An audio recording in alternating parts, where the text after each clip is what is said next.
I drink till the night becomes another day, and the day's just another little thing in our way. There's something about the way you beat me down that I'll never learn. You're the pint of no return, the pain in my chest, the stain on your dress, the glass in my eye. But this life is a joke, and death is the punch. Mothers of Mayhem!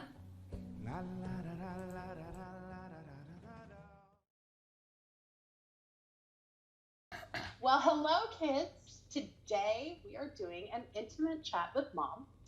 As with any of our podcasts, I want to warn you, there could be bad words, there are triggers probably, and there probably will be spoilers. And today we have S.C. Mendes with us with Bloodbound Books, and he's an author of The City and all kinds of stuff. And we're just going to chit-chat with him today.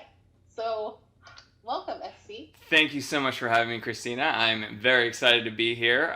For your start, this is a brand new kind of one-on-one thing, right? That you're doing? It is. Okay. You're my guinea pig. Whew, I'm excited. I love it. I like that. Experiment on me. Right. Oh. So the one thing that I really want to start with is Bloodbound Books. I don't think a lot of people know the amazing things that you are doing, and so tell us how it started, the mission, all kinds of stuff. Yeah, so gosh, I guess looking back, it all started in 2009. It was Thanksgiving. I remember the Thanksgiving, and we launched with 3 anthology calls all at the same time, and they were for something called Night Terrors, Unspeakable, and then a series that is still going strong that I think everyone thinks of Bloodbound Books of is the DOA series, that extreme horror stuff. But that's kind of how it started, and I think it started for lots of reasons at the time. But what it's progressed to, I'm really excited that you brought it up because it's something so much more than I think we anticipated in the beginning. And so our mission is spreading hope through dark fiction, and that is super important to us. I think that in the beginning part, you know, when you're younger and you start reading a lot of this extreme horror, the idea is to shock and to do the next big thing, and are having a lot of fun and trying to create this, I guess, like a stamp on the indie horror world. And we really wanted to be known and to make great projects and have people want to work with us. But now you get to a point where it's like, I've done all this stuff. Is there a more bizarre way to kill someone? I don't know. Is there more books to do? There's always another book and always another project. But at some point we wanted to start giving back. And I don't want to speak for Joe, who's my business partner in this, but I think he feels the same way, is that after you kind of unleash all this evil kind of stuff onto the world, and you've been really excited about it, there has to be a purpose. And so I don't know about you, but when we read extreme horror, we always say we want blood, guts, and story. We want there to be a purpose. Yeah. And so I think we found that through our books, our purpose is now spreading hope with them. So a lot of the proceeds, as you've seen as you're going on the website, we use to give back. We have a program called Books for Classrooms. It's not very creative at all, but 4 times a year, teachers can apply. And we don't have a ton of money, but what we make, we take, and we buy them a classroom set. We usually can get about 30 books of whatever book they would like. It has nothing to do with Bloodbound Books. I think a lot of people are in the misconception they're ordering DOA for their classroom. Couldn't be farther from the truth, right? The last one we had, she was in California, and she ordered, it was a Clive Barker, The Thief of Always, I believe. Yeah, and so that was the last one we did. Before that, we were able to get actually coloring books for an art teacher. They were spooky coloring books from Sean Kama, so she was using in her classroom for that. And every quarter, we just pick somebody new, and we donate to the classroom a set of books because I was a classroom teacher, and I know what it's like to try to get kids interested in fiction. And while the classics are good, I think a lot of times they want something else, and they want to be excited and shocked, not necessarily by our books, but by something. And there's a lot of good stuff out there, so we give back that way. The 2 other ones, I guess, that I'll mention, we have a Books for Blood program, too. Again, not the most creative of titles, but when I was younger, I had a blood transfusion, and so that's one of the few reasons that I'm here. And so kind of inspiring people to donate blood has always been part of the mission. And if we could get people to drum up like social media, and have things go viral, we say if you take a picture, send it in to us, we'll post it around and share it, and in return for that, we'll give you a free book. And it's a digital book, I can't send out physical copies, but we always just email them the book. That's the big one. And then the last one was my own novel, The City. All the proceeds for that, I end up donating to St. Jude's Children's Hospital. So those are kind of the programs that Bloodbound Books has started and what it's become from its very humble beginnings in 2009. And that's so exciting. And I think, and I can't speak for any other publishers, obviously, but giving back, especially to this community, because this community, I tell people I read extreme gore and horror, and people are like, yeah. I don't think you should be around my child, because it Right. has that connotation. So I think it's really interesting that the philanthropy is so big. And so we'll kind of go back through, because I really want to kind of hammer home these great resources with the classroom for books for classroom. That sounds good enough to me. We should really make a real name for this thing. But I'm like, this is a great idea. Let's do this. And so who's our web designer? Me. I'm just like, books for classroom. That's it. And you would think an author would be a bit more creative and books for blood, but books for classroom is perfect. All of that. But so how can, say a teacher is like, I'd really like to get into this. How would they go about doing that? Perfect. So we just closed on December 31st, and we're going to go look through the applications. I try not to look at them ahead of time, but we will open back up, and I know classrooms are probably getting back in the swing of things around January 10th or so. We'll have a new page up, and we'll have a new application. So all they have to do is go to Bloodbound Books, and they can just apply. I think it's under the home page on the About. We have our programs. They can apply right there, and really all they need to do is tell us the school they're at, give us like a classroom photo. I do want to make sure this is a teacher that's in current good standings at their school. I also would like to know what they want to do with the book. So it's easy to say, I just want this one book, but it is not easy picking just one teacher to get something. And so I really want to see, what's the teacher going to do with that? How are they going to make their lesson plans? And since I did teach English for a while, I've taught on lots of different subjects, I can tell if I think someone's going to use our resources to the best ability possible. Right. And that's really all that they have to do. I have to say that the competition is not always fierce. A lot of times there's only 3 people that put in, and one person gets it, right? And I think it's just because people don't know about it. But maybe if more people hear about it and the programs get shared, if Bloodbound Books can take in more money, we can start doing more than just one classroom a quarter. Exactly. Is kind of my thought. Exactly. That's what I would love. But yeah, so to answer your question, just give us your teacher profile picture, tell us your school, your lesson plans, and what book you would like. And then at the end of this quarter, which I guess ends the end of March, we're going to pick another person. We'll sit down and we'll pick another person for that. See, that's so cool. That's so cool. Thank you. Because, my son is autistic, and so I see like the special needs classrooms, and I see just normal classrooms, and like these teachers they don't have a lot of resources. And so anything, even, somebody getting a book, let alone 30 books. I mean, these books, like Clive Barker, is probably like $10 a pop. Yeah. So it's not a cheap thing.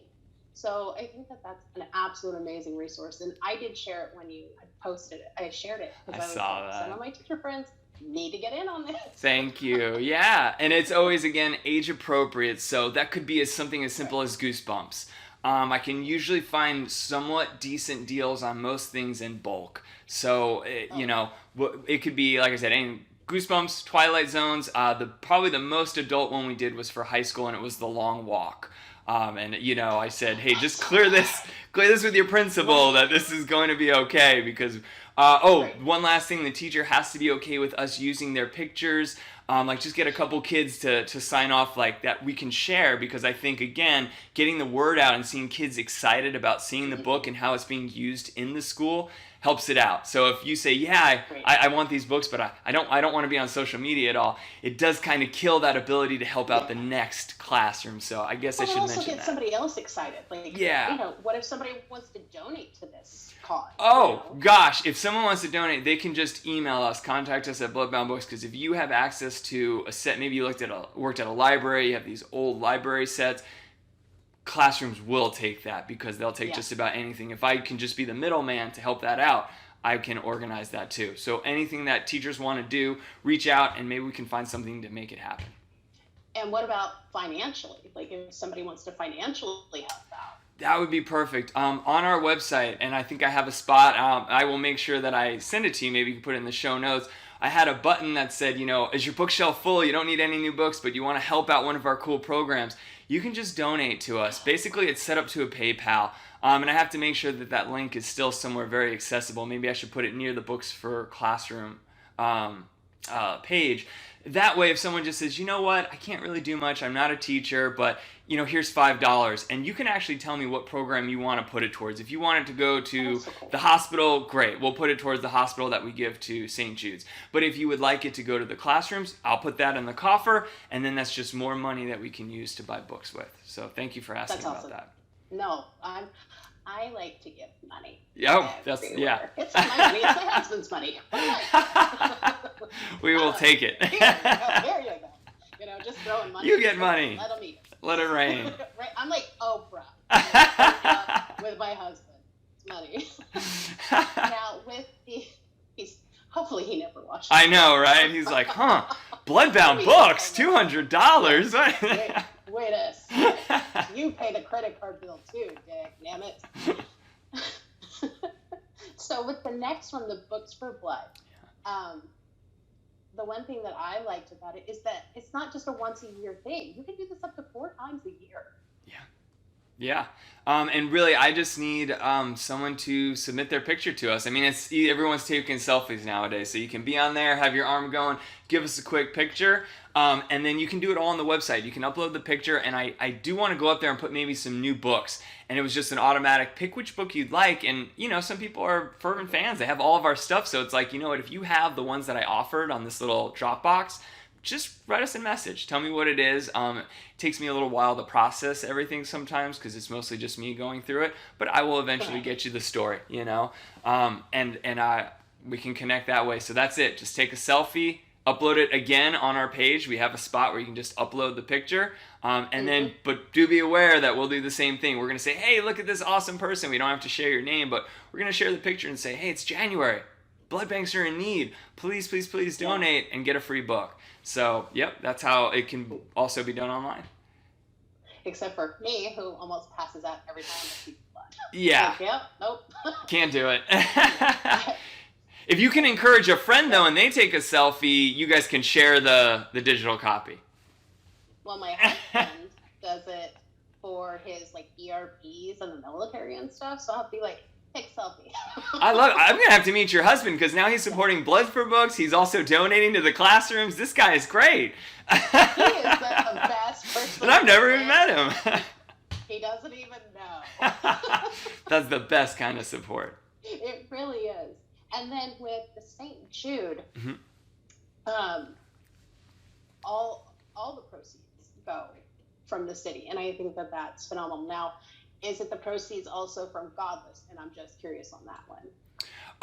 You mean whatever royalties I get in. So whether the books, and that's a good question. So Godless is another distributor. So whether you buy the city on Godless or you picked it up, on Amazon or any of the different places, all the royalties that come to us once marketing is all paid off, those all get sent over to St. Jude's. So it wouldn't matter which route you went and purchased it. Know that. Awesome. Yeah. I mean, it's always. We get more, I think, when it goes through a platform like Godless than as opposed to if you buy it from a third party because everybody takes a cut before it comes back. And it's much shorter. Yeah.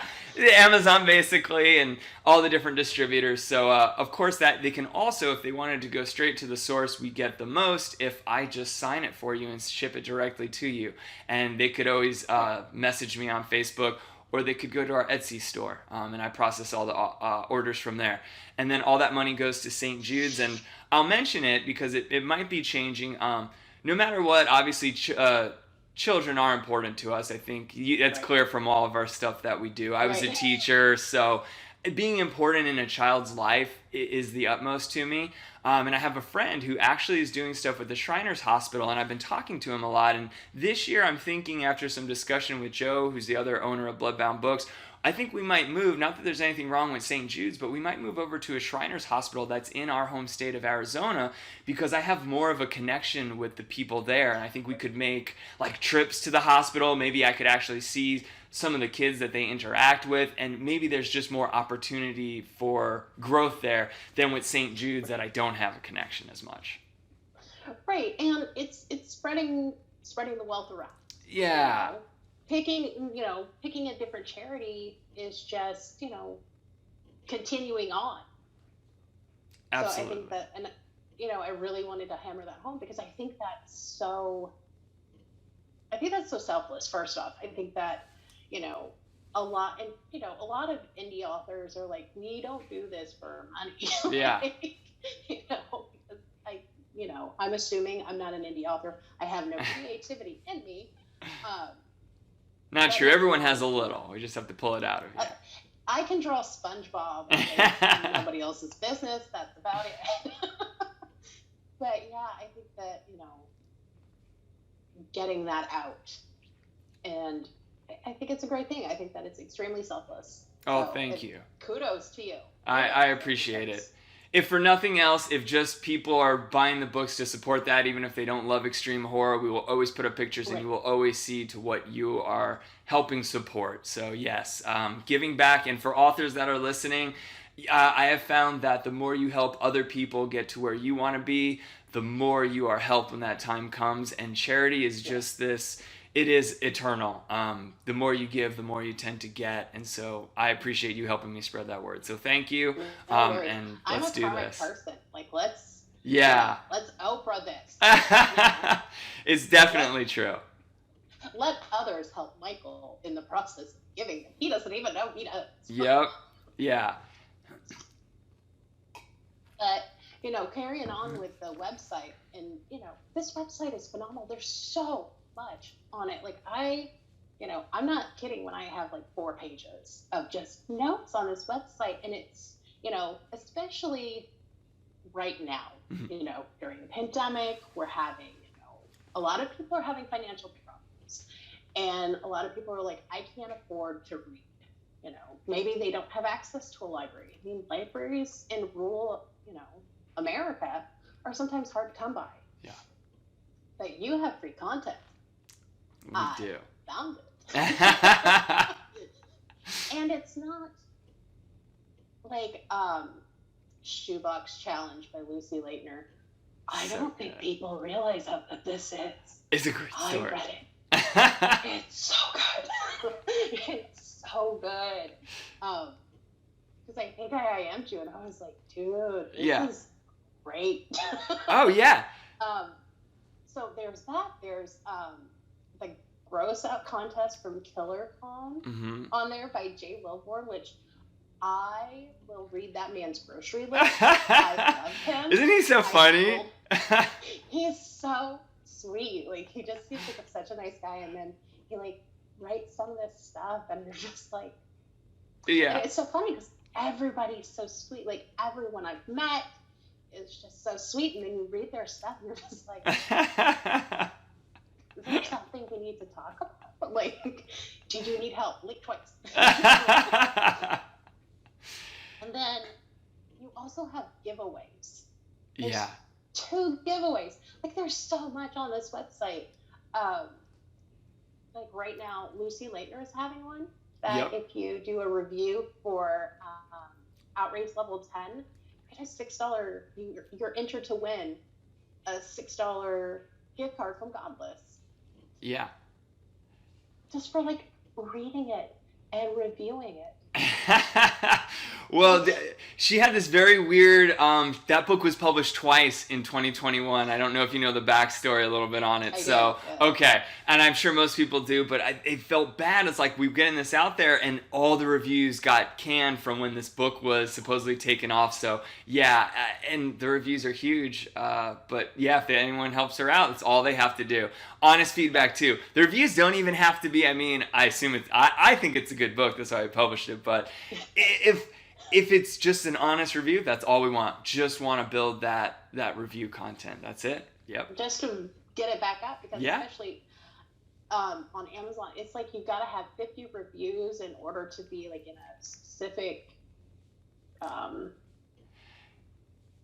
page or something. Yeah, they always are changing this algorithm, so it's hard to stay on top of. But I mean, the more and more that you have the reviews on there, I think it lets Amazon know that, hey, this is something that people are being honest about, or and I think even if they're all 5 stars, that's probably a red flag. 55-star reviews, so they want to just see a wide variety of different opinions. And I think you're right; it does trigger something. You get brought up more. I think it recommends things more when there's more reviews and stuff like that. You pop up in more of these people also like. So if you leave an honest review on there, you're going to get suggestions probably of books that you're going to like. So the more you leave of that honest feedback, I think it just helps everybody again. So but they can upload that on the page. So easy. And was it easy to find most of this stuff? Because like I said, I'm the website guy. No, and I can fix it. I think I went to about. Yeah. And I think like everything just kind of started popping up. I click buttons. I'm a button pusher. God.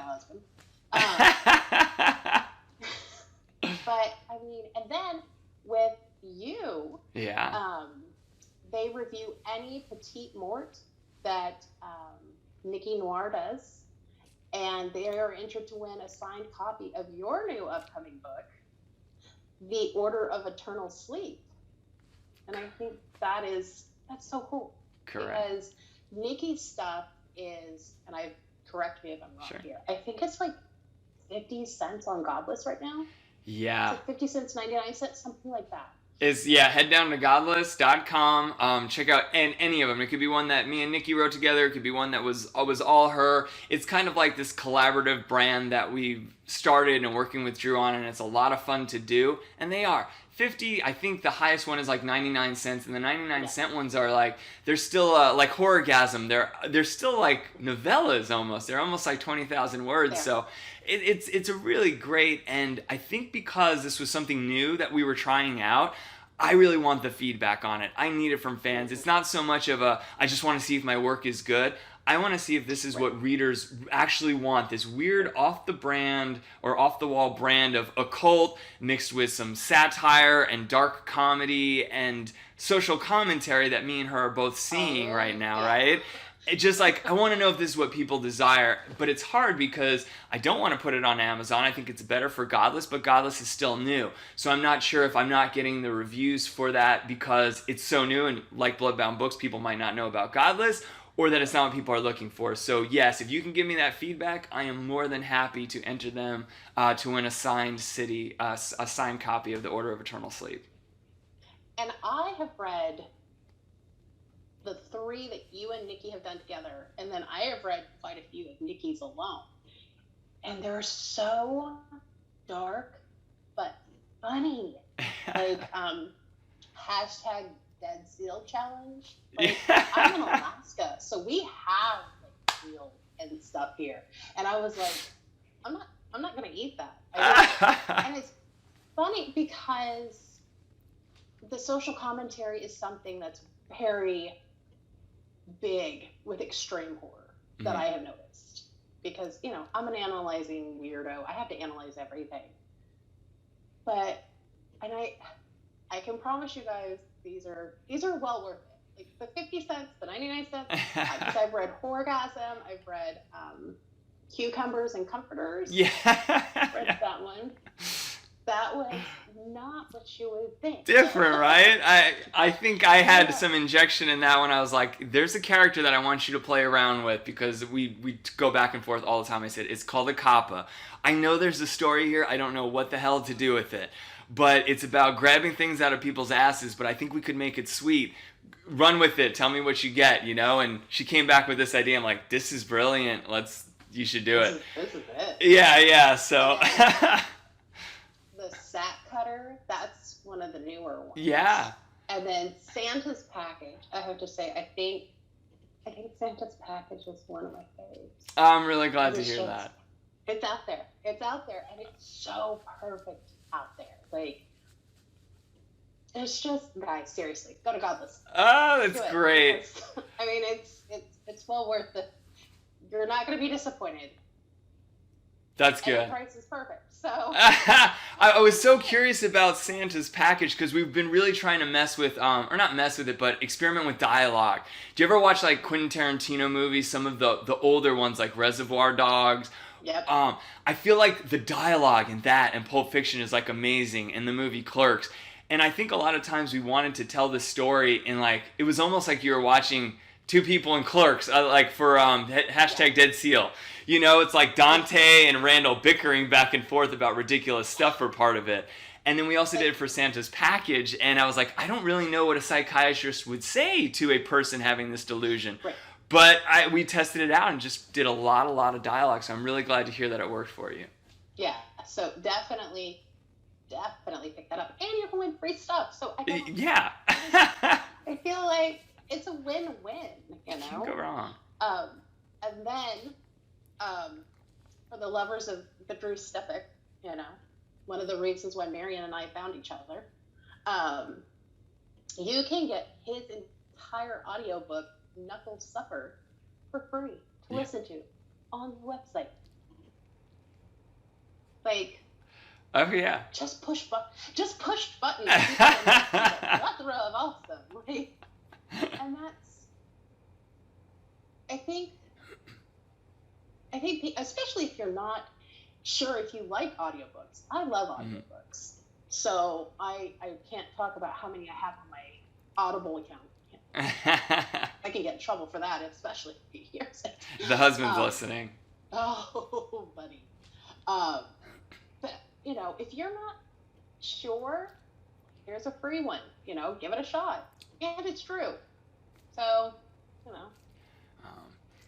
I'll give you one more teaser that's coming for free stuff. I don't want. This will be our teaser for it. It may be January 17th, but I'm working with the narrator. I think he did Night Stalkers for Ryan Harding and Christopher Triana, the audiobook narrator, Spencer Dilhay. We are putting together a creepypasta-esque type channel and launching it with a lot of Bloodbound Books short stories. So even if you don't have our anthologies, you're going to be able to start listening to that for free. We'll have it on the website. And then the hope is we start moving more and more into audio with free stuff that can help people, and then let the what's it called, the advertisers help pay for it. Let listeners get it for free, and an advertiser can jump in every once in a while so that we can still pay authors for their stories, and then you get free content. So that's where we're going. It's coming. I'm loving it. Teasing it. I am loving this. Loving it. And again, you know, super simple to find on the website. But speaking of your short stories, I like how I'm slowly like going through every single spot on your website. I love it. We get it, Christine. But, you know, going back to, you know, some people just don't have a lot of funds. A lot of your anthologies are on Kindle Unlimited. Yes. Found it. Yes. And I think that's great. Like, I found one, the DOA series. I mean, can we talk about some of the people on the DOA series, like Bentley Little, Edward Lee, Jeff Strand, Jack Ketchum, Shane McKenzie, Raph James White, Christopher Triana?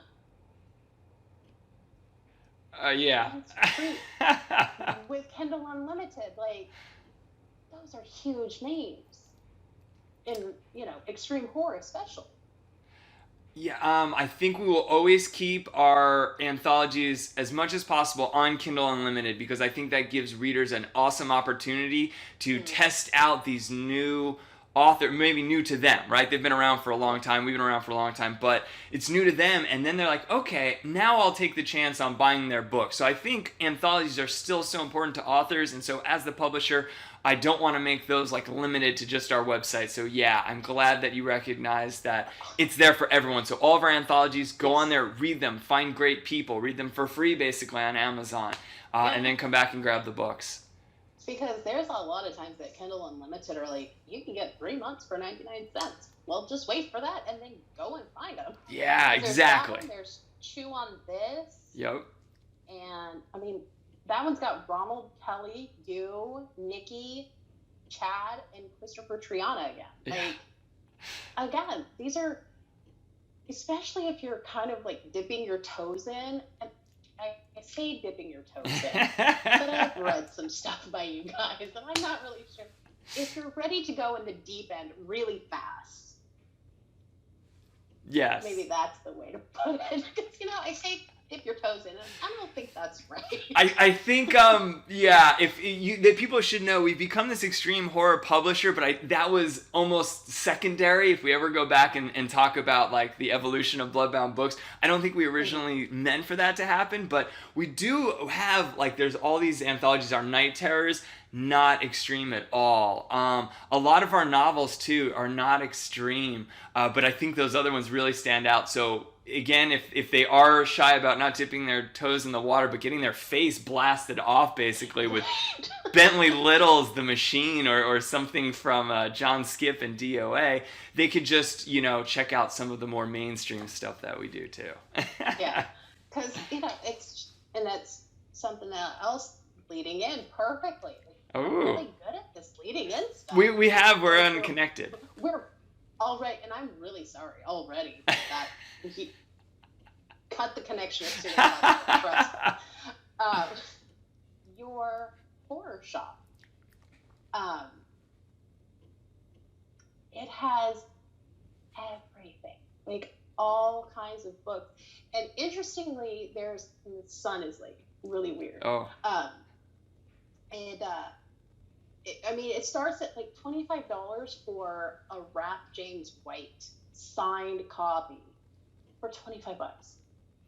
Yeah. Like, and then you have all the way down to Earworm for $10. And people, when I say that is a phenomenal book, that's a phenomenal book.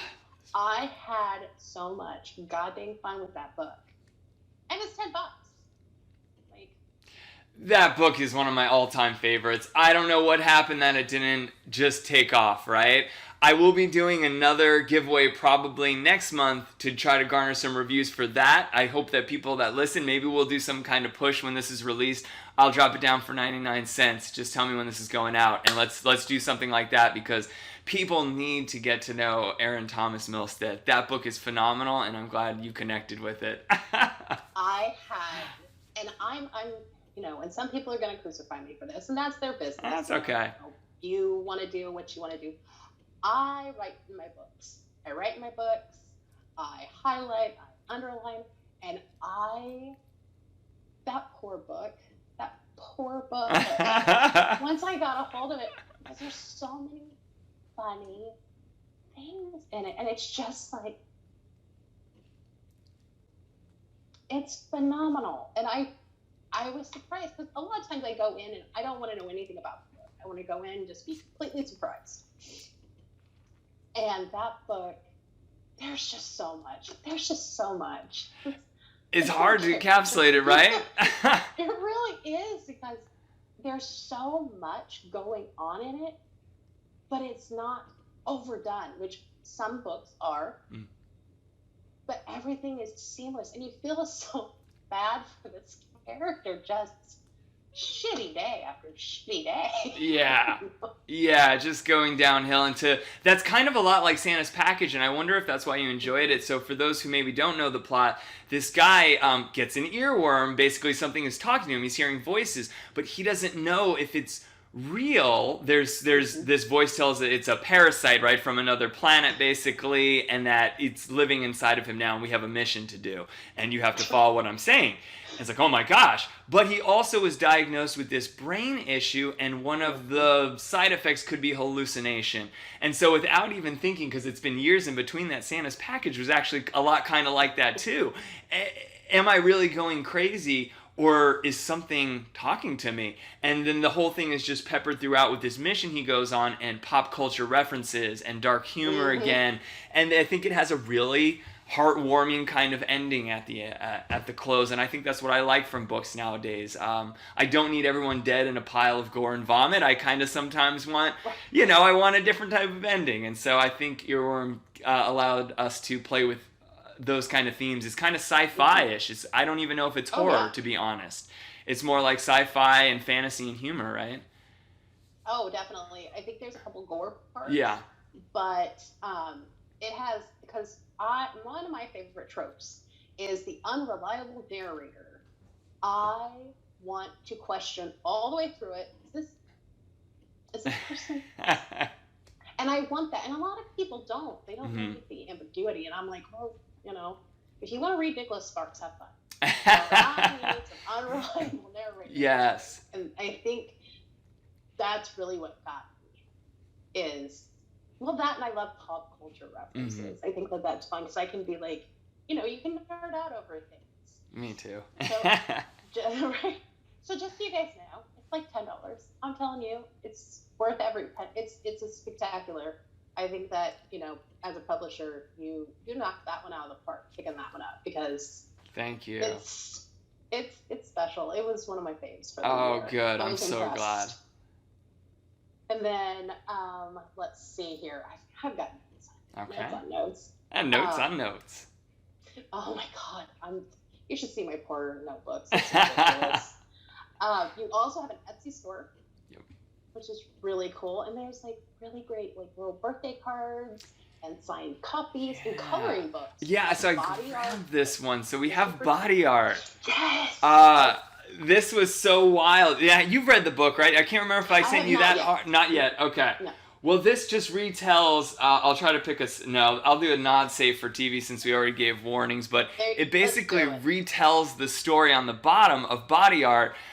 And me, Christopher Triana, and actually Drew Stepik was there at this convention where we kind of did this. It was before Drew got there, though, but it was a Comic-Con, or I guess it was called Phoenix Fan Fusion. And we were pitching around a lot of ideas. And we came up with this coloring book idea. I thought it would take off, and not a lot of people have picked it up, which is very surprising to me. And I think it might be because the marking on it is really difficult, because you got a naked woman again on there. Yeah. We had this weird theme, and Chris and I have both talked about it, and we started looking at some of his books together, and we go, dude, on every cover there's like either a naked or a bloody woman. We gotta like change this up. The silhouette of a naked woman. See, I've got one of those. Yeah, we were trying to do it subliminal, and it's all made up of words. And now in hindsight, I'm like, maybe this wasn't the route to go, but it was a very subliminal book. So yeah, covers for authors out there. There's this idea of what you want to do because you think it's cool, and then maybe what might be the best idea for marketing. And that's a very fine line that you have to decide on your own. And there's no right or wrong, but yeah, it's been difficult to push that. So if people want it, again, that's on the website, and there are shirts that go with it. So people could be walking around with "I love gore whore" on it. I saw the t-shirts, and because it's the one where like all the women are on it. There's a couple interesting ones. I think there's also, I've got one that says gore whore that has a dude on a meat hook. I'm almost positive. Let me, hard to keep all of it straight, right? But I think it's this one where the two girls are cutting open this particular guy. I really feel like I should wear that to pick my Yeah, like trying to find a spot for this shirt. Again, a really cool idea, but you go, heading off to Walmart, I don't know if now's the time to wear my I love gore whores shirts, or kids get in the car, mom's here, honk, honk, and I don't, Chris even, we sent to Chris a shirt. I know he's got a cool V-neck, but I don't see him wearing it at conventions because I don't know. There's a lot of stigma. So again, it's there if anyone wants it, but we'll see. I think that's what's cool is there is that, your safe stuff, your books, and then there's the, t-shirt. So if you want to go, white elephant gifts, Yes. If you want to give somebody at church a special birthday present, I'm just saying, it's a one-stop shop. Yes, and I think those birthday cards are beautiful. That I will send. I don't have any of them on me, I don't think, but we have like Jaws birthday cards and Hellraisers. So, yes. Those are fun for everybody. We kept those very PG-13, and I think it's like a great. They're super colorful. Like that's because a lot of them you see are, black and white, but these are like pop. Yeah, and they're the artist's rendition of these characters, so it's not like a still of Pinhead. I know some people try to just nab like a picture. This is an artist who did their rendering of Jaws, or their rendering of It, the Pennywise, I should say. And so, yeah, it is really beautiful. Thank you. And those are always at conventions.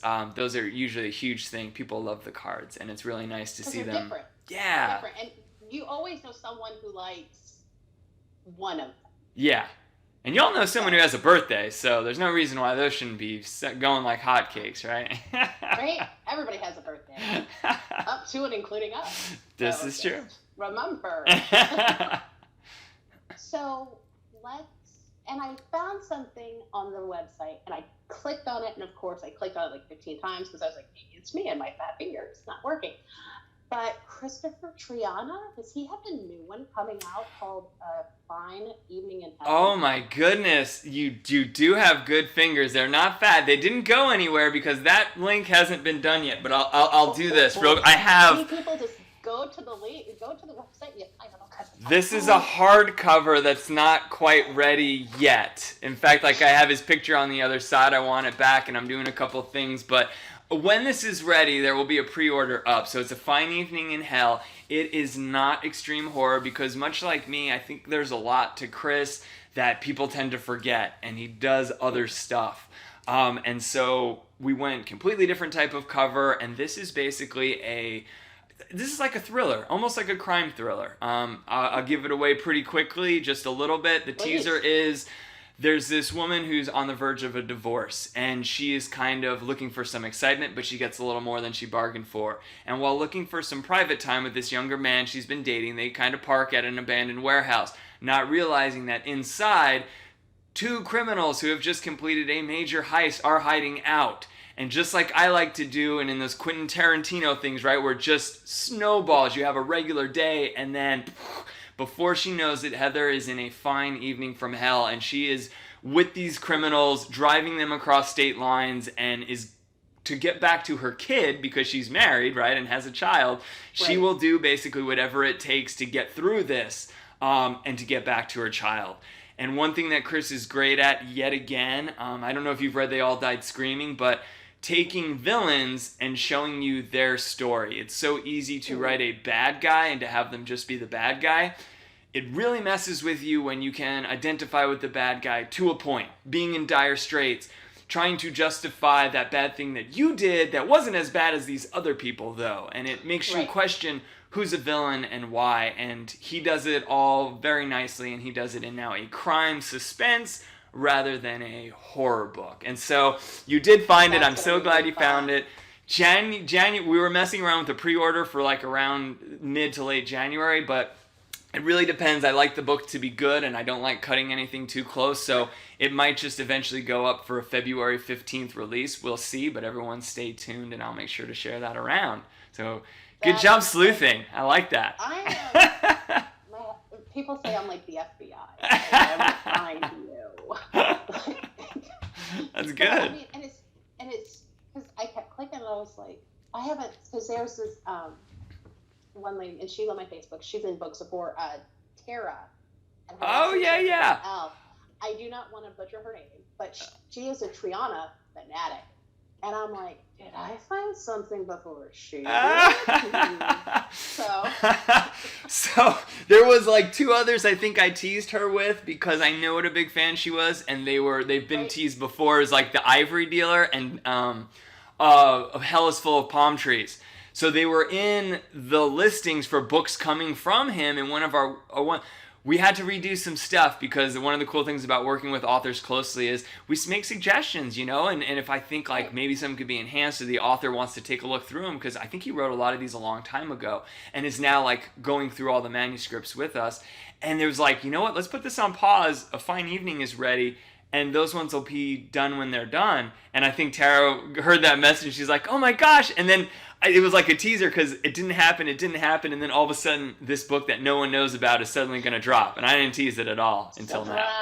Surprise. It's coming. Go to the website and be ready. Tara, go. Tara, it's coming. So, speaking of new books coming, let's talk about Call Me Who. Woohoo! Can we talk? Because this one is, and I got to switch because the sun is striking. Oh, crazy. absolutely. Alaska. Yeah. Oh, why do you give us sunlight for 4 hours? It's a tease. It really is. It's like, this is what you get in 3 months. So Call Me Home. It comes out, I believe, February 15th, 14th? Yes, I think, and this was interesting how this all worked out. Valentine's Day for Chris's book, and then the 15th, because that goes with, now as I'm remembering, yeah, we're doing all the Call Me Hoop series on the 15th. So February 15th, that one will be set to go. People can always pre-order now. I do have something up there, but I haven't made a landing page yet. I just sent out an email today to all the authors. So, God willing, and the waters don't rise, as you said earlier, maybe I will be getting back some readings from them, of them reading some of their favorite parts of their stories, and I will build a whole landing page where people can do the pre-order and all that good stuff. And it will always be a little cheaper, because I'm like, well, what's the purpose of a pre-order? Well, kind of to gauge excitement. So if you do it, you really are helping us out. You're more than welcome to wait. It's usually $1 or $2 more if you wait, but getting it direct from us is always nicer for us a little bit. More goes to the authors and more helps us out, of course. But it'll be there, and it's going to be a giant paperback. I don't have that proof on me. It's actually with Joe right now. He's doing a quick pass on it. We're looking and making sure everything is good. But yeah, I want to have all the authors up there reading. And this, if Drew hasn't talked to you about it already and the fans don't know yet, is basically a very ambitious anthology that just developed in a crazy way. And originally, it was a story that Drew had submitted for DOA 3, and I don't see that one on the bookshelf, but that one with Bentley Little, and that one with Lloyd Kaufman of Troma, and all these great people. And we didn't take it. And he has, I think, been very vocal about this idea that that was one of the best things that happened to him. And we've kind of used it as this rejection for authors. Doesn't have to be the death of something. This happened back in 2017. It just wasn't right. I love Drew to death. I remember having wings with him before Knuckle Supper came out like 8 years ago, I want to say. We were just sitting at this strip mall, basically, hanging out, eating wings, and going over stuff. But it evolved into this, he wanted to do a series where people were kind of trapped in hell. And then all of a sudden he decided, no, I'm going to open this up to other authors. And it just snowballed. And I was like, okay, man, this is really ambitious. I've never done anything like this before. And I think the schedule he wanted to do was insane, because basically authors were pitching him their version of this Hoop universe. And for anyone who doesn't know this world, basically there is a character called Sonny Hooper. And there's a whole backstory that Drew can give you on that. But his deal is to punish scumbags. And so they are the effing scumbags burn in hell series, basically. And each episode is another rotten person who encounters this Hoop-like character, or not Hoop-like, but this kind of devil-like character. And he puts them through the ringer. And there's a bit of a formula, but we keep trying to switch it a little bit and a little bit. In a way, it's like the Twilight Zone. You know that you have your narrator, Rod Serling. You know that there's going to be some kind of twist, and then you're in for the ride. And it just becomes creative how these people are almost tortured, and this story's unfolded. And Drew now went ahead and has got something planned out with Lucy, and they are now going to expand it by a twist ending. And so there's a story that nobody has read except for me and maybe like 4 other people. Have you read it? Called The Diner? Okay, yes, you're one of the chosen. Welcome now.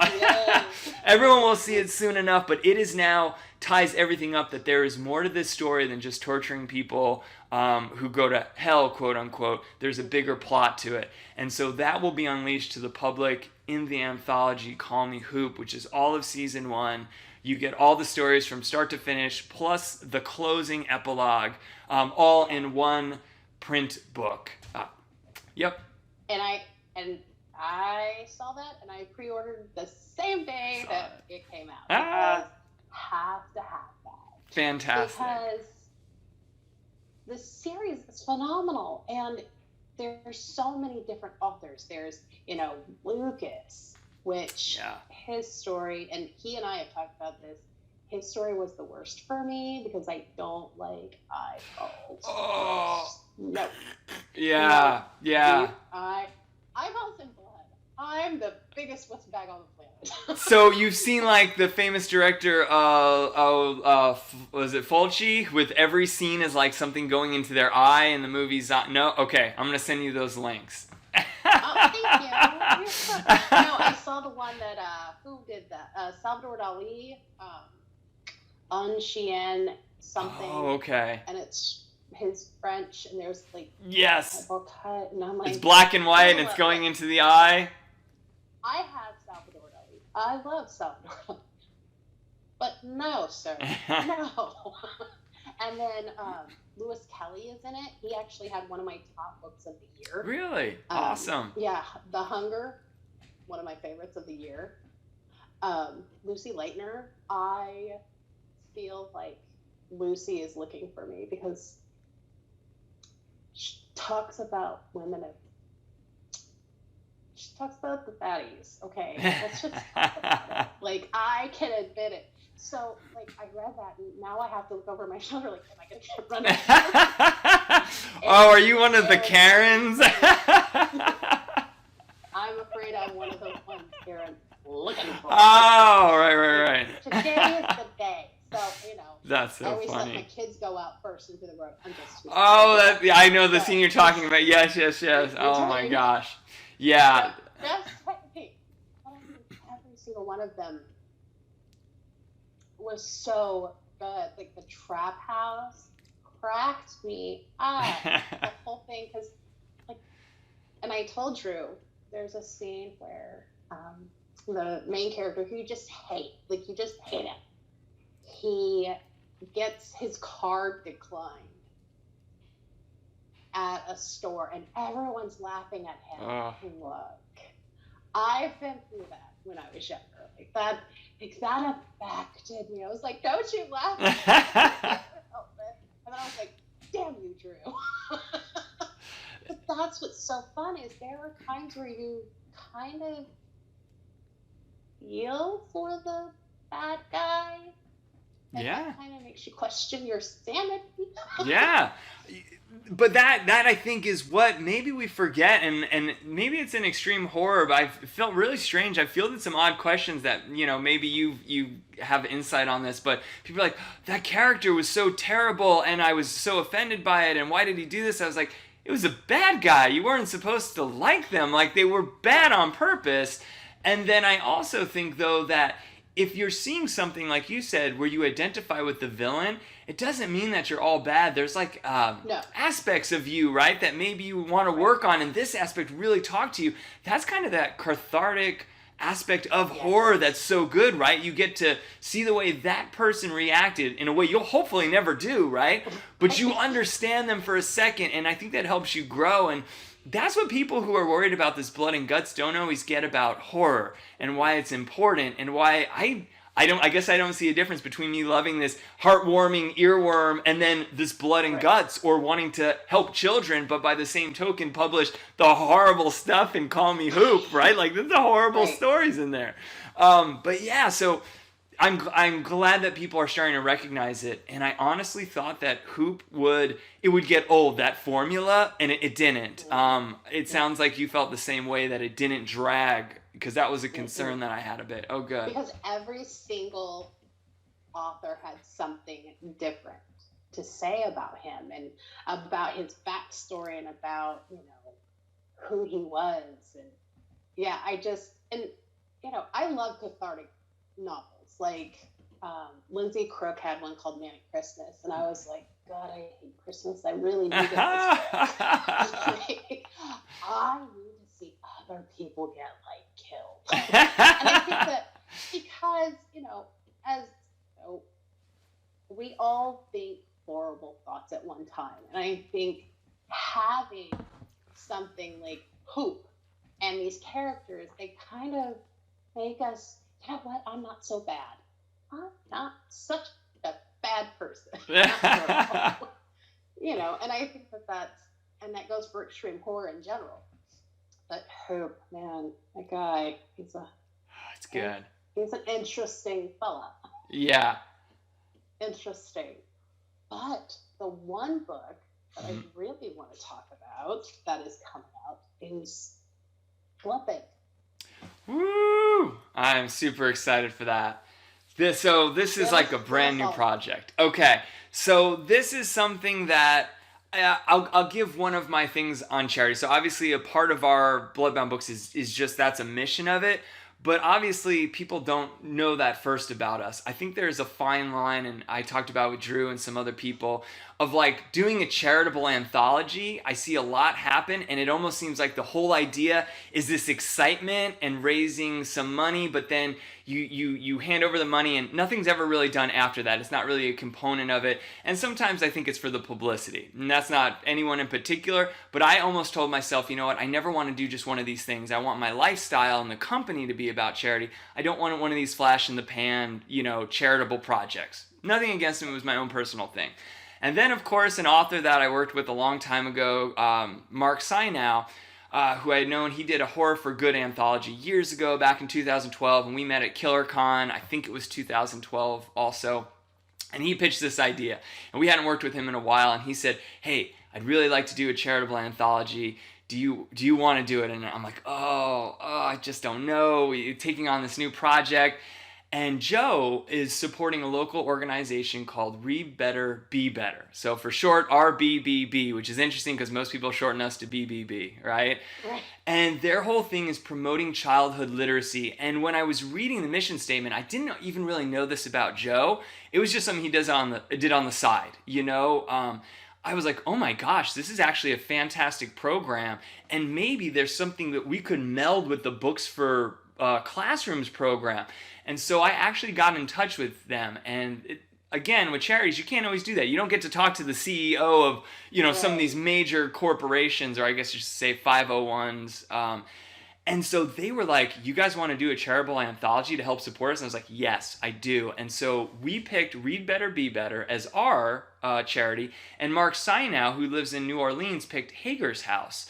And apparently that is a organization that then helps out people who have been displaced, mostly women and children who either could be from a domestic incident, they have to find housing to escape a dangerous situation, or it could be something like they're displaced because of the flooding that goes on there, the hurricane season, stuff that happens. They need shelter. So he said, I want that to be mine. He's going to help out a local charity. We still get to do our thing working with kids with Read Better, Be Better.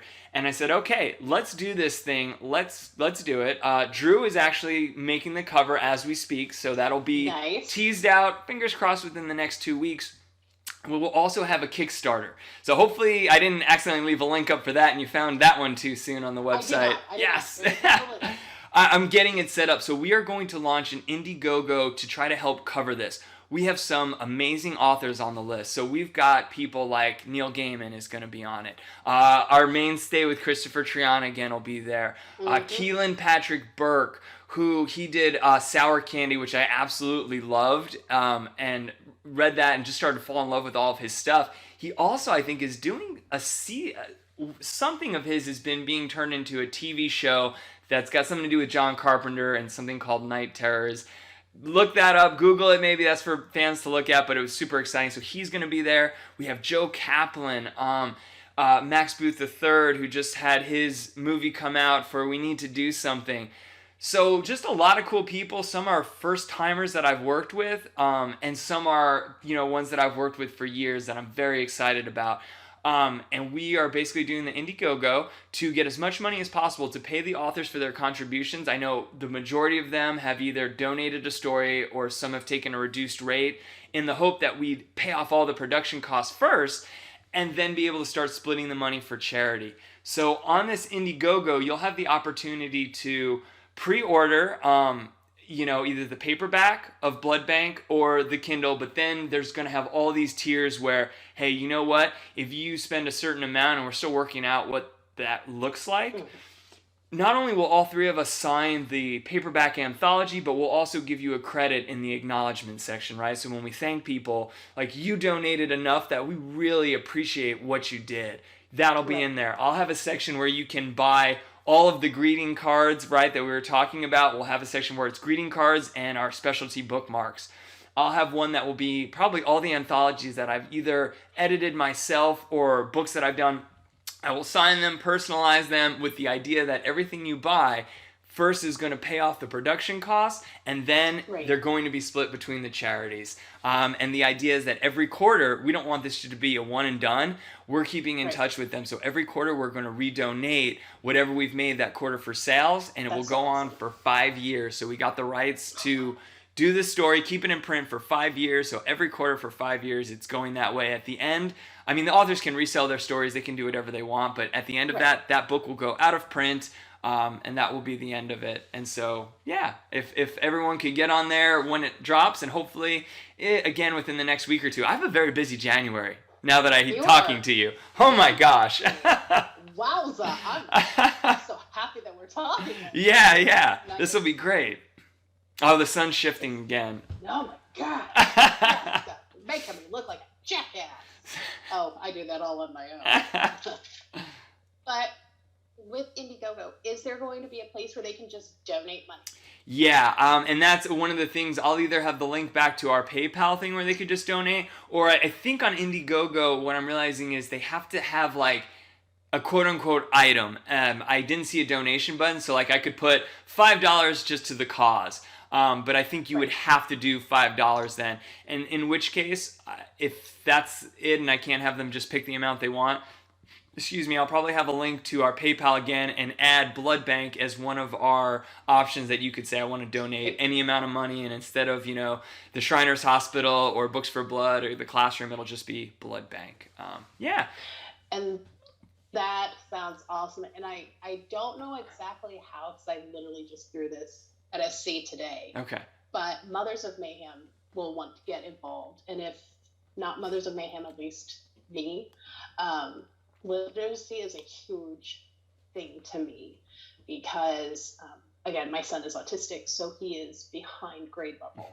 And I saw a statistic that, like, if at 89% of children by the third grade, if they are not at grade level, then their graduation rate goes down.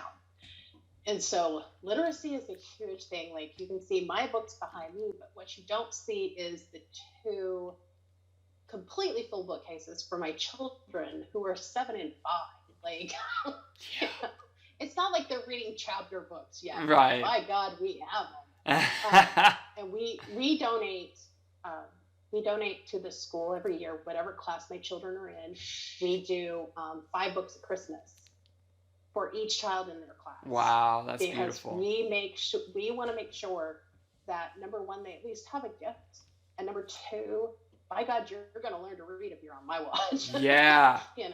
Because literacy is extremely important. I mean, obviously people know that, but at the same time they don't, because they don't read to their children at night. I read to my children every single night. Oh, bless you. Yeah. So, and it's not what I call baby books, the picture books. I read them like chapter books. I read them about zombies, and you learn about, it's fun. And are you going to read to me tonight? Sure. Mommy doesn't have anything else to do, but we do. And it's usually until they go to sleep. And then 98% of the time, Mommy keeps reading because it's a really good book. Oh, that is so worth the investment. What you said is so true. I have dealt with kids later on. So I work they always like to change the label of these, but I'll just call it a non-traditional or an at-risk school. It is so difficult for the kids you're talking about to come back once they have fallen behind. If they're able to skirt through the cracks in the system and get by without then having to read, they will, but then it bites them in the behind when they get to high school. And there's almost nowhere to turn anymore, and there's a lot of embarrassment because no one ever held them accountable to do it. They're also embarrassed that they can't read all that well or that they don't like it. And so it's really hard starting again. Anything that a parent can do is so huge. So we are on the same page 100%. Yeah. Thank you so much. That investment, I know parents do so much, but gosh, getting your kid, even if it's reading to them rather than the kid reading, just encouraging them, changes the way their brain thinks. They become more creative. They're able to problem solve. When you can visualize, even if mommy's reading to you, you see all the stuff in your own mind's eye, and it fires up those neurons in a way that just watching a video can't do. The video tells you what you are supposed to see. And so, I love that you do that. Thank you. And and if you don't feel comfortable reading aloud to your children, do audiobooks. Yeah. Like, if I have a sore throat or if I'm not feeling good, we do audiobooks of like Diary of a Wimpy Kid. Yes. It's something simple, but it's still words coming at them as they're going to sleep. Mm-hmm. And so, yeah. So we're not sure yet. And of course, I haven't talked to Marian, and she's just like, I don't know. But we do want to be involved because I think that this is something, especially not only that part, but displacement. I worked for the Southern Illinois Coalition for the Homeless for years. And it's a nonprofit helping homeless families and singles find housing. And they have the housing. And my mom actually is a case manager, and my brother's a property manager. There's no nepotism there. None. But I mean, my mom's been there for like 25 years.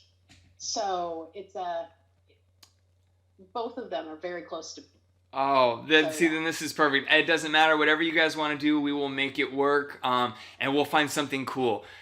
Even that means like maybe, I don't know. However we get the word out, we will do something to help, and we'll work with Mark. And let me get this IndieGoGo stuff up, and then we'll find a way to make it happen. We're tentatively planning for a spring kind of release. That's the idea. So maybe March around spring break, something like that. But we're going to keep you posted. So I'm excited for whatever opportunities come up. You guys are hip and happening right now. Let me tell you, like, I feel like a chicken without a head. I'm always running around. So if I don't get back to someone, just continue to pester me. Know that I have like a million plates that are spinning, but they're all good. And I feel like 2022, right? This is the year that a lot of these projects are going to come to fruition. So I'm super excited for this year. So speaking of 2022, now we're just going to segue into just chit-chatting some more. Let's do it. Where do you think, especially with the rise of Godless, and the extreme horror, and getting you guys out there and getting other publishers out there, where do you see extreme horror and the like in 2022? That is so interesting. I think, I don't know. You know how like sometimes, I don't want to call it echo chamber, but we build the perception around us. So me and Lucy were talking about this a lot. On Facebook, I'm friends with mostly authors, and readers who like the same kind of stuff. So I have this belief that maybe extreme horror is getting huge and more acceptable, but I'm not really sure. If I'm being honest, and I think looking back, I think Godless is maybe having the same, how do I want to say it? I don't want to say the same problems, but it's coming up against some of the same obstacles that we had as Bloodbound Books. Whatever happens, people tend to say, oh, they're for extreme horror. That's an extreme horror publishing platform, and that's where I go and get those books. And that automatically turns some people off, and they don't discover the earworms, right? They don't discover the night terrors or the cute greeting cards that we have, or know about improving classrooms, because they have this idea of what extreme horror is. So it's like being pigeonholed. Yeah, we're stereotyped, right? Sometimes I think of Christopher Walken. I mean, he was almost always Christopher Walken. He was always going to stab your eye out with the soldering iron. Didn't matter what role he was in, almost, right? You just knew you were watching Christopher Walken. That's a broad stroke against him, though. I mean, he had lots of roles, but I think about that, right? Or villains just in general. So I'm like, oh my gosh, how do we get out of that? So I think in 2022, one thing, I think maybe you'll see a distinction. There's going to be some extreme horror that is totally for shock, but I think there's going to be a lot of stuff that like we do with Call Me Hoop, stuff that I do with Nikki and Lucy, where there's a little bit more to it.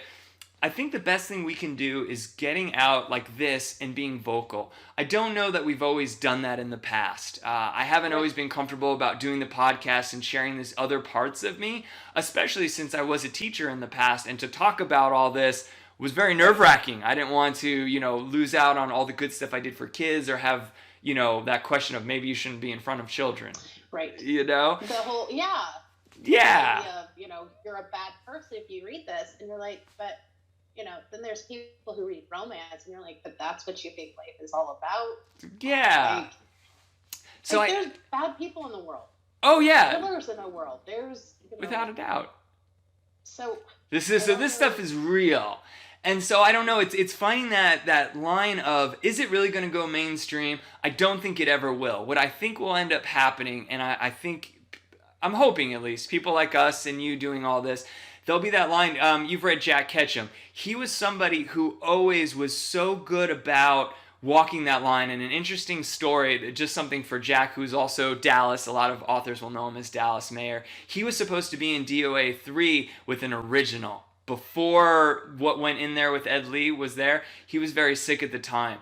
Now, this is a guy who's had mainstream success, and he writes very graphic stuff, but he was always cool about talking with us and working with us, and as an indie publisher. That's one thing that I will remember about him. And I would like to think that that's the future for extreme horror. We will be like almost like a Jack Ketchum, where we can play with the big dogs, and maybe people like Stephen King will every once in a while throw us this blurb, right? Jack Ketchum's the scariest guy in America. I don't know when that was said, but we'll be kind of like a him, where we have this independent world, and people will like a lot of our mainstream stuff because he's done things that are not at all like The Girl Next Door, which is horrifying, right? That it's tragic. And he's written stuff with Ed Lee, that DOA 3, the no arms, no leg person having sex or whatever. They're totally bizarre. But he's able to straddle that. And I guess in my ramblings, as I often do, hopefully that answers what I'm thinking extreme horror can be. That at least is my goal, that we get a bigger audience, but we're always still these independent people. We never get too big for our britches, and we always give back. Our way of giving back could be the community or to more indie people, because I felt that's what Jack did. He had a lot of success in the mainstream, but he always took care of us, provided we had a quality product. We paid, we took care of people. He was willing to meet you there, and I would like to see that happening with Godless, with all small publishers in the indie horror field, I suppose. Right. Because there are such small publishers, and you've got to compete with like Penguin and yeah. They've been doing this for, forever. I wanted to say like hundreds of years. We've been around for a long time, but let's not get crazy. Decades upon decades, though. It's been a long time that they've had this stranglehold. But also, I think that there is this huge rise, and I think like even Facebook pages like Books of Horror has really helped. Like they'll be there one book, and it's just like they go crazy for this book. And they just go on for weeks. And I'm just like, yeah, we get it. This is a great book. But, wow. Something so small like Felix Blackwell's. Mm-hmm. I saw that. Tongues. It was like, and he even came on and was like, guys, what the FedEx happened? Hey, if someone wants to go viral with our stuff, I've thought about this. So Felix, not to side tangent, I want to throw this out there. Please. So that is like perfect. That's, I think, what happens if you can get a book picked up for whatever the reason. Some things go viral. And that's what you need to be catapulted. And suddenly then you get the kind of visibility that Penguin and these other publishers, they can pay for. At our level, and I think I've talked about this on the podcast, Horror Business, a lot, you want to go to these indie publishers. They do have more of a budget than maybe an independent author does, but it's not even comparable. And so we're still not making a dent in the water. You literally need to have everything going off at once. There's this beautiful, that's what going viral means. So if someone picks it up in one group, someone does a weird TikTok on it or says, what the F? And it's a scene from Soul and Tongues or from some of those other ones that popped up, like Dead Inside. It just goes off the hook. And controversy can also breed just curiosity, right? I just want to read it. Suddenly you get that mainstream talk. And so I've wanted to make this happen. You can't make a virality, I guess you call it, happen. But I have a book that I read that was the most horrifying thing ever. It puts to shame. I love Chandler Morrison. Dead Inside, though, some of the things that people are talking about in there, I was physically ill. Chandler Morrison is awesome. He did a reading in the Splatter Club for Dead Inside. We had him as one of the monthly authors, and it was just so much fun.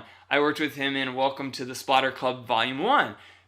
I really enjoyed him. He was very great to work with, and I think he's a fantastic writer. So he's earned everything he's gotten for sure. Right. But I feel like this story was based on a true story too, which made it even more horrifying. And I was thinking, if the people who love this read this, I don't know if they would love it or be completely mortified and want to ban it.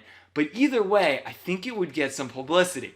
I don't know the right way to offer it to people or to get it talked about, but maybe I'll run some ideas past you. I was even thinking of offering it. It's by a woman named KJ Moore. It's in the anthology, the collection, #horrible. And it's the last story in there. It's called Tasteless. And I've been thinking about just offering it for free on the website, provided people will just write an opinion about it and share it on social media. But those things go viral, and it really can change an author and break them out into, oh, this is someone we talk about now. And now you've got your next Jack Ketchum. You look back at their stuff and like, oh my God, you wrote that? But then everybody knows about them. So definitely. Yeah, because especially with Chandler Morrison, like a lot of people know that Chandler Morrison is my literary crush. Oh. I love him so much. Because I read Dead Inside, and Dead Inside is dead. Whoa. Yeah. Really, and I try to explain it to people, and I always pick that one scene. Yeah. And I think you know what I'm talking about. I do. That's always the scene I talk about, and they're just like slowly taking their children further away. Yeah. But then I read Human Shaped Fiends, and I was like, you son of a bitch. Oh, I haven't read that so yet. Much. Mm-hmm. It is completely opposite. Okay.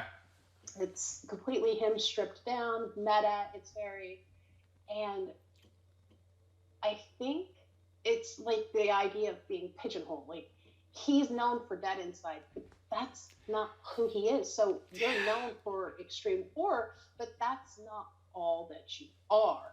And I love that I can compare you to Chandler Morrison. I feel honored. I don't know that I deserve that, but I... Make my day. But, even talking about, even bad press. I mean, I haven't looked into it. I don't know what he did, but something about a reading at a convention. I don't know anything about it. Oh, I could give you my perspective, but...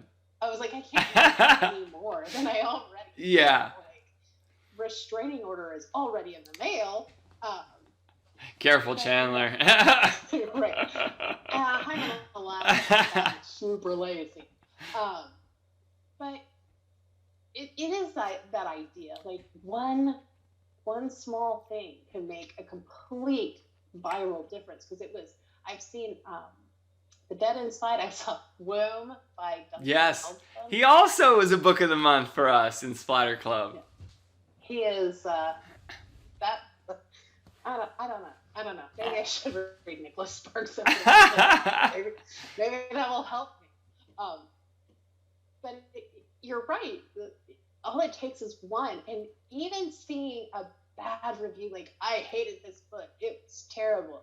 There's one book that, in one of the groups I'm in, they were like, this is the worst book I've ever read. And I'm like, Amazon and picking it up. Yeah. Because that's what, okay, you say it's terrible, but am I going to say that?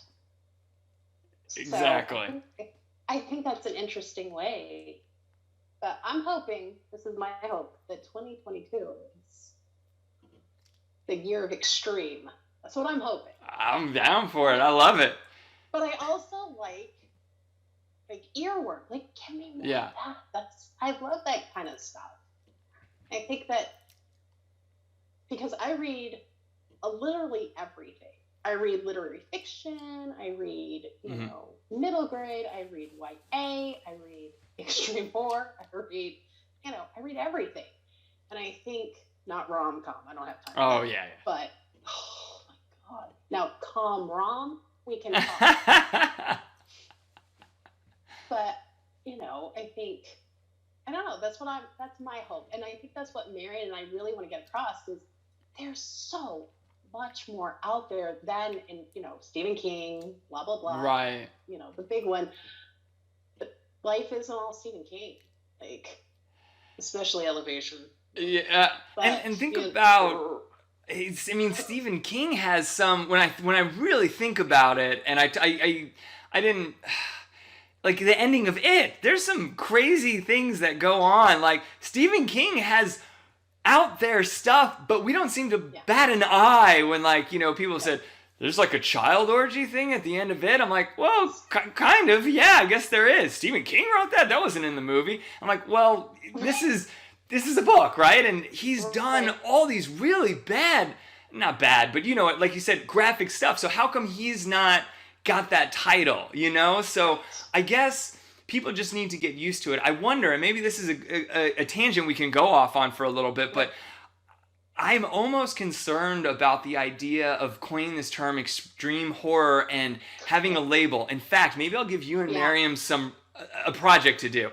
Because I know I do not want to say that we started this, but when we started, can I go on a tangent for this 20? I know we were going to talk about 2022, but when we started Bloodbound Books, okay, thank you. Those 3 anthologies, I said, okay, I wanted to do an anthology called Night Terrors because it was going to be all mainstream, like Twilight Zone. It was for everybody. I also wanted us to do a creature anthology, but at the time, I had been like from 2004 to about 2008, right before we started, there was this slew of independent publishers that I was finding on forums because it was before I ever did social media. They were doing a lot of anthologies that were theme-based, and they were all vampires, or all werewolves, or all zombies. I'm like, oh, this is so boring to me, but I know people like them, but I wanted something new. So we did an anthology called Unspeakable, which was all creatures, but we wanted them to be unique and not your everyday monsters. And the third one we did, I didn't know what to call it. Now, obviously, there was extreme stuff before, and there was the whole Splatterpunk movement in the 80s. I didn't know about that at the time because I didn't have that stuff in bookstores. So when you mentioned the access to books, I read Richard Matheson. I was reading, like, again, I'll go and say, just call it Twilight Zone stuff, dark fantasy. But it wasn't this violent kind of stuff. I saw that in movies. That I was able to get my hands on. So maybe you had like we had King Video and Video Update and then Hollywood Video.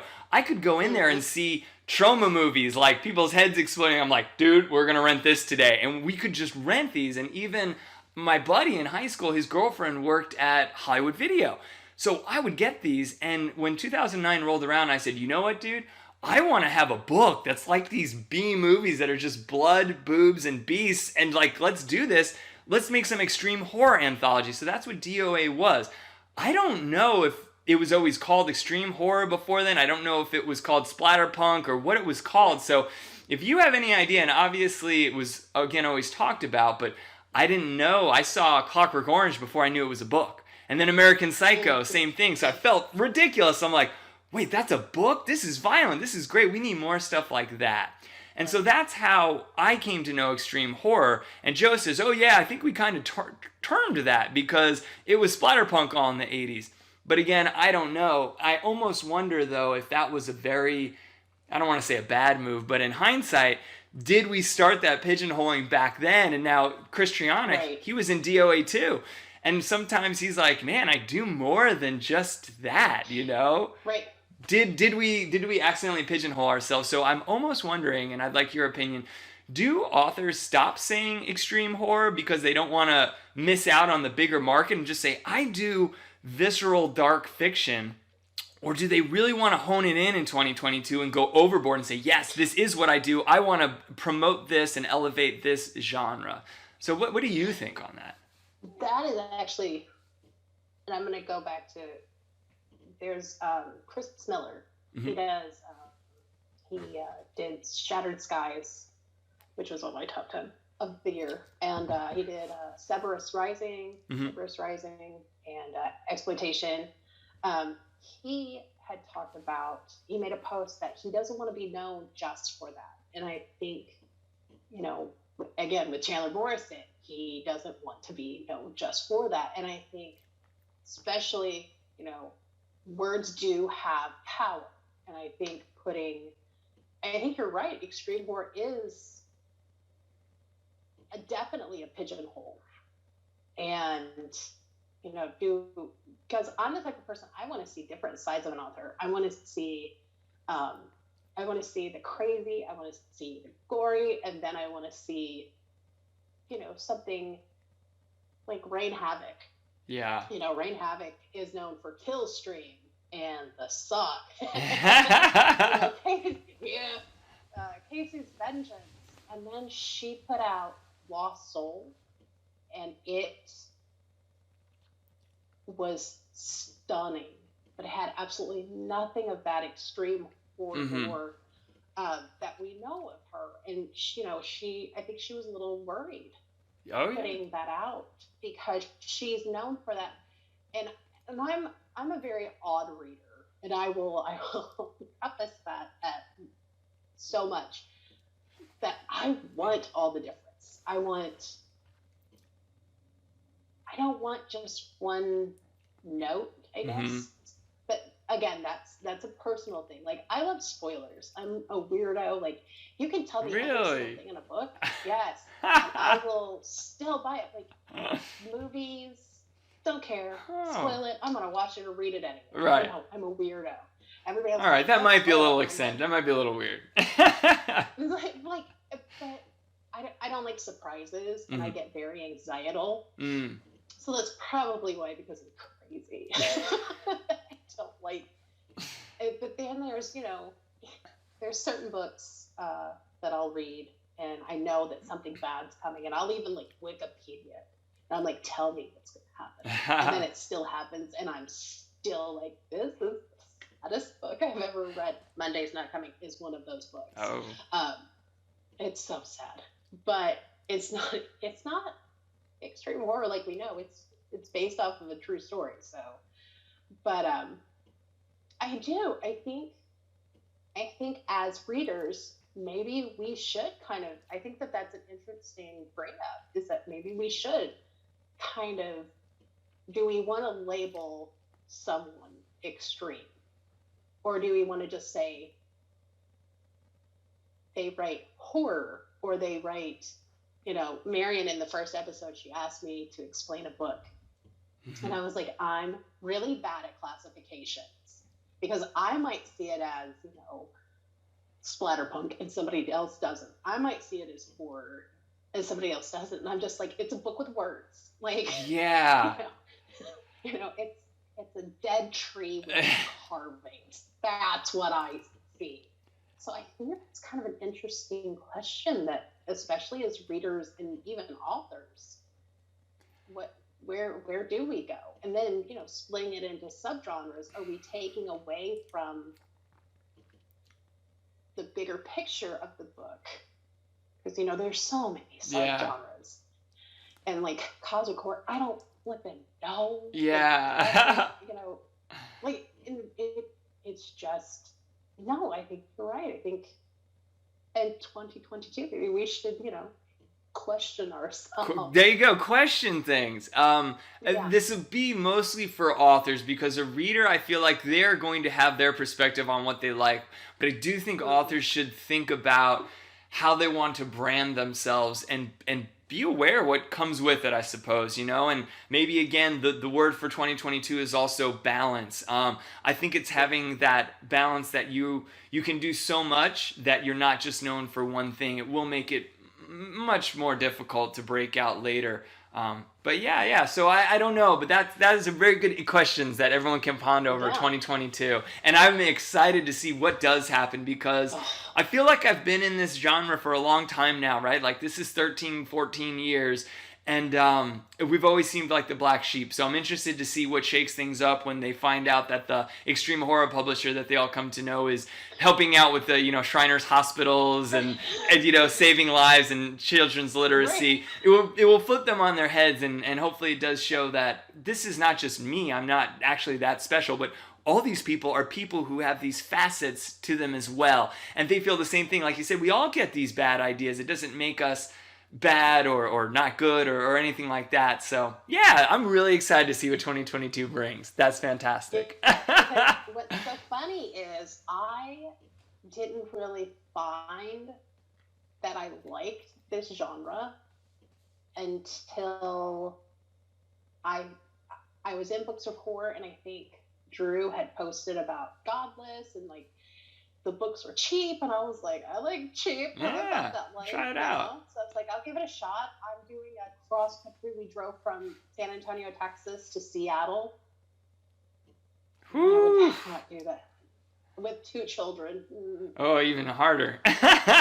No, and an anxiety-ridden person who hates long road trips. And that's how I started finding that I liked this, besides the literary fiction, and I love my classics, and, but I didn't know I liked it. I think, and it's funny because like my Facebook has turned into just spewing these books constantly, and it's so funny because like my real life friends don't really like, they've dropped off because they're like, Christina, and I'm like, but they're just, it's words. If you don't like them, look them up. Like, if you have a specific trigger, like my trigger is kidnapping. Oh. Because, I had postpartum depression, and that was always my, obviously still is a huge fear. But that is the one thing that I'm very careful with. But yeah, like, you want to bang dead babies up? Cool, I can read that. Like, don't kidnap. Yeah, that's so interesting. Yeah. But it's also the idea of, and I'm so, like, so confused. Again, it's like a mirror. How people can read, like, Chandler Morrison and, some of these just extremely graphic things. But, God, if you touch someone's dog. Yes! And I'm like, but it's a fucking dog. I'm glad you bring this up. This is important if you're a reader, this is because people are like, yes, I have seen that. Now, I was allergic to dogs, so obviously I didn't have that kind of bond. I don't want to see an animal hurt, but it's one of those things where if I'm driving down the street and there's like, this will never happen, a baby and a dog, like, and I've got to swerve, this will be the one clip that everyone takes. SC said he'd hit a dog. I was like, no, I would save him. He hates animals. I just wanted to save the baby. I had to make a split-second decision. But I guess the point is, yeah, so on my radar, I would grab the person, obviously, and that's more important. But I realized that's not the same. That goes back to what's unspoken in some of these cancel cultures, or when people are offended, like you said, Chandler Morrison's maybe performance. We weren't there. Who knows? A lot of conjecture. But what bothers one person won't bother somebody else. I don't happen to like abduction stories either, even though that's what A Fine Evening in Hell is that I'm working on for Chris, because of an incident that I went through, but I've gotten over it since. I can work on those kind of books, but I don't go out of my way to read them. So it's just interesting. I feel the exact same way. What makes one person mad and upset and they can't read is great for another person. And I think we all have to realize that and realize the books are made for everybody, not just one type of person. Right. So authors, if you can realize that and meet as many characters in real life and bring them into your stories, you're going to find a character that everybody connects with at some point in your career. And do that. Focus on that. And you know what? If a character is going to kill an animal, let the character kill the animal. Yeah. Don't glorify the things, but make it integral to the plot. And then that suddenly becomes a lot different, right? Than I just want to write a story about raping babies or killing dogs. Right. There's something to it. And so I'm really glad that you brought that up. Is this something I think about all the time when I read? I go, yeah, I didn't like that. Oh, he didn't like that book? That book was so good. It just didn't connect with me. Don't worry about it. It's cool. I don't hate the guy. I don't dislike this. It's all good. Just wasn't a book for me. Because, you want to question, like, okay, so you can do all of this to a human and you're okay reading all of this, but Fido, like I want to shake them and say, what? Yeah. Like, we don't have animals because I clean up enough poop as it is. Right. The mom of two. Plus, my husband's military, so we feel like it's not fair to an animal to, have to move possibly overseas. So it's a personal choice, no matter how much my children beg. We're like, right. No. Plus, it's just, I'm not making a budget line item for no way. But I think that that's really interesting to see, because this can segue into another question that I want to Sure. ask. I saw today on TikTok about a woman who went kind of ballistic over not having a trigger warning. Oh, interesting. I mean, she went crazy. And I'm like, how do you feel, either as an author and a publisher or both, about having trigger warnings on the books themselves? Oh, like on a cover or just in the description when it's being bought? Like, yeah, maybe on the back. So in the very, very beginning, when I used to make these, I have DOA here. It was fun for us, so we put like a big warning label on it, and it was totally silly. I remember coming up with this. I based it off of the video nasties that I was watching with, like I said, from the video store. I'm like, oh, this is wild, banned in 69 countries. Right.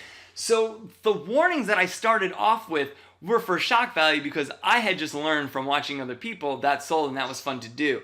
Things have changed a lot, and now we're talking about trigger warnings for legitimate, we're concerned that someone would pick up something that bothers them. And that is, I don't have a good answer for it. I think, as far as TikTok goes, like if you're scrolling through, and I guess, because Miriam talked a little bit about it too, if I was going to do a reading, she said, you might want to be careful about catching someone's attention with the Chandler Morrison Dead Baby line if you're just doing readings. But by the same token, wasn't that the whole plan, to grab someone's attention right away? If I have this big long warning about, well, careful, this might bother you on this and that and that. I've only got 3 seconds to grab someone in TikTok before I've got to scroll away. So I understand why it would be. I have a feeling, though, that if I do readings, maybe they will trigger somebody because there is a lot of stuff in it, and I probably won't go through myself. Not because I don't want to, but I'm working with all these books. I've got a million things. It's sadly to say, it's not the first thing on my mind. I'm like, oh man, this is really going to catch everyone's attention. I'm not thinking that, 10 years ago, you got kidnapped, and so your thing, if I open the story and says, he put her in the trunk, and they didn't know if she would live till morning, and that's how I just catch your attention, you're like, oh my gosh, why didn't he say it was going to be about kidnappings? Or I'm probably not going to do something like that on TikTok. I respect it if someone gets mad. I think it would be foolish for them to I guess, share it around saying that I bothered them. Right. Man, I wish I had a better answer for the stories. I think that would come down to an author preference. And maybe that would be something where if an author, because I'm going from a publisher standpoint now, I guess. Right. And if they said, hey, I'd really like to have some trigger warnings, in the description, I can do that for them. But I don't think on my own work it's something that I'm going to do. I think the reviews and the description of the book speak for themselves. I feel, at least anyway. Someone can look at the city, like we were talking about online, and there's over 100 reviews on there, so people can get a good feel of what the book is going to be about, I think. Right. And when you look at the plot, you can definitely tell there's going to be some risky stuff in there. So I don't think, for me personally, I'm going to put them on there. I think I've done a good enough job of showing, if it's something we're doing with Nikki, I don't like to label it erotica, but there's going to be sex in it. We're going to have some extreme kills, right? That's going to be in there, but I don't want to put an erotica, like a warning on it, because I think I guess, in the beginning it used to promote the book, and I thought it was cool, but now I think it hampers it. Same with putting on, the bloody women or something like that on the covers. I think it suddenly is like, oh, here's a warning. We want to suppress this as much as possible. Right. And I don't want that. So if that means that someone gets upset that they read a part that they didn't particularly like, you know what? Maybe it'll turn into something good. Maybe they'll share it around because they were angry, and a whole bunch of people who would benefit from that book see it. I won't get mad at the person. If someone has questions for them, I'll try to justify it or answer what I thought about it. But at the end of the day, I don't want to get hung up on these trigger things and because I've gotten so up in knots sometimes about how is this going to reflect or how is this going to look. And people too also want to talk about your authors. Like, did you know your author did this? As if it's my child. Dude, I met the guy. We did have a conversation. And I want to be realistic right now. Like, I appreciate that maybe someone I published in a book 5 years ago went off the deep end and went on a rant or something, or apparently is a bad person. That's got nothing to do with me. I like the story. I'm not going back in time and erasing this book. It's just too difficult. And so I want people to be realistic. I am not a child's these authors' parent. And even if I was, am I responsible for everything that child does when they get older? Like, at some point, we severed the cord. We did a project together. That was it. How many employees have you hired that haven't worked out? They've come to work maybe for your family's company. There's a reason for the nepotism, right? Your family member is going to do a good job for you. The reason I've worked with the same authors is not because I'm a gatekeeper for 13 years. It's because they have consistently delivered quality. We're nice people to work with. I enjoy talking to them, and we're on the same wavelength. So I've tried to surround myself with the best people possible to work with. It doesn't always pan out for the best. We've had times where it doesn't at all, actually, but that's okay. So I'd rather just deal with, I think, some of the fallout than try to rearrange hashtags. And again, a long ranting blather, because I'm not sure my answer, but that's totally honest. It's a case by case, and it's the truth. No, I like that, because I'm not, even though, I have that trigger, I don't necessarily want to know. Like, I read part of The Chain by Adrian McKenty or something like that, and it was about, like, you've got to kidnap a kid to get your kid back. Oh no. And if you don't get that kid back, then it's lights Curtains. out, kiddo. And so for me at that time, the writing was so good that I'm like, I can't do this. I can't do this. So instead of, wanting a trigger warning, it's like, you know what? I'm going to put that away until I'm in a better headspace, and then I will continue. Because I do want to finish it. I just know that I can't currently. Mm-hmm. And I think, especially with trigger warnings, like, and this is coming from as a reader, I don't want them personally. If there's a scene that I don't like, I know how to turn the page and be done with that part and then continue on. I also know how to look things up on the internet, And I think that they can also reach out, even as you, as a publisher, reach out and say, hey, I really want to check this book out. This is my trigger. Can you let me know? Yeah. Because I don't think authors set out to traumatize us. But okay, some. Maybe some do, but I don't think the bulk do. I think you're right. They're not trying to. No, and I don't think that, they set out like, I'm going to get people to, unalive themselves today. I don't think that's, I think they want to tell a good story. I think they want to tell their story. And, if you had a parrot that died because you forgot to water them when you were younger, and so you don't like birds now, a book about birds freaks you out. But no, I think that's a good point, is that it can turn away prospective readers. Yeah. And I think what you said is what I would like to assume that most of my readers would do. You said it much more concise. You can put the book down and you could just leave it at that and realize I liked all the other stuff he did. This book wasn't for me, and maybe revisit it when you're in a different headspace, or just not at all and read the other stuff you do connect with, because I think that's very much mirroring of life. We don't get to pick some of the things that happen to us, but we do pick how we react to them. The real life horrors, we have to, hold ourselves accountable, and I would assume most people wouldn't flip out in public if something just didn't quite go their way. So take that same attitude to the book. It's probably much less harmful than what happened to you in real life also. So that's the thing. Put it down. Be that, for me, that adult that just says, nope, this one isn't for me. And that's it. And I tend to only talk about the things that I enjoyed. I usually don't bring up. So it's like one of those things, I don't bring attention to something that I didn't like. I don't like to take the time to not slander even, but just put it down or say that I didn't care for it. I'd rather just not talk about things that do nothing for me. I'm very much wherever my energy goes or my focus is, that's where the energy's at. And I don't want to amplify something that I wasn't in love with. So, yeah. Yeah. And, that's interesting, because there are books that I'll read, and I will not personally enjoy them.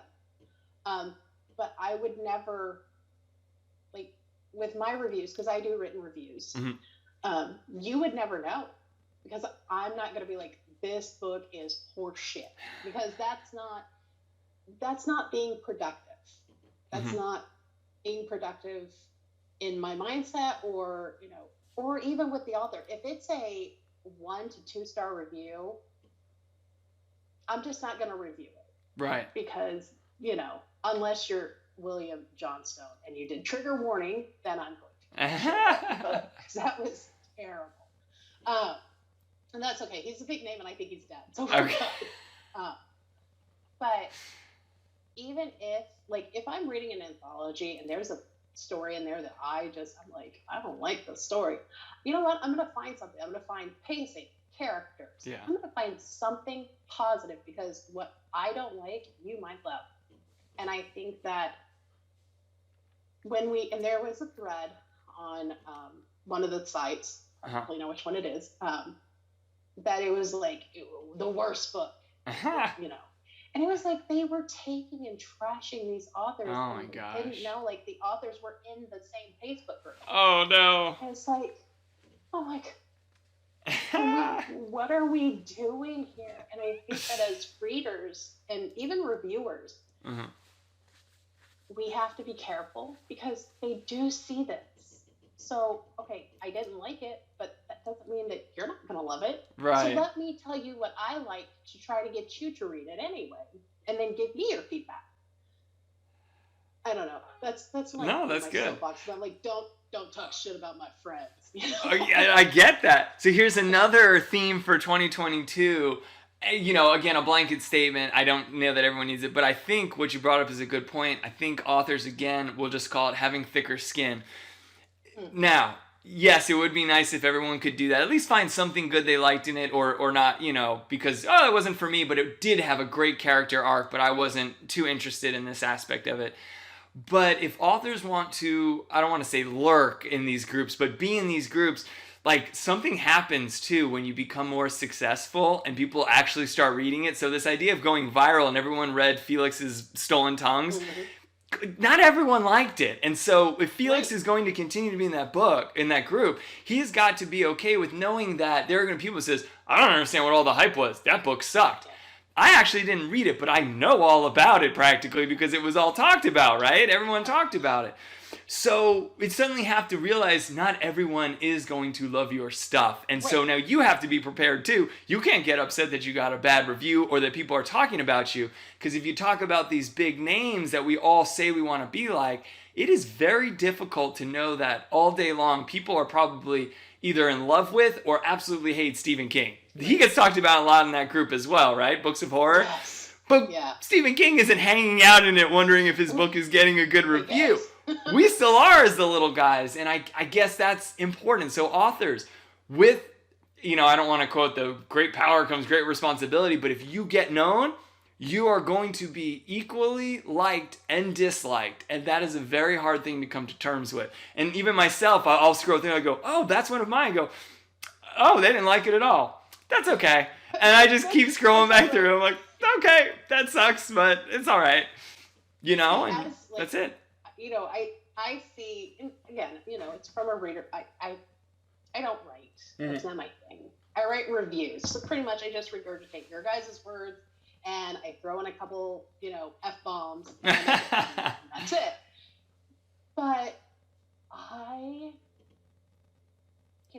see one of the authors post a bad review and I'm like, do you want me to fly from Alaska and take out this person's kneecap? Because this is not nice.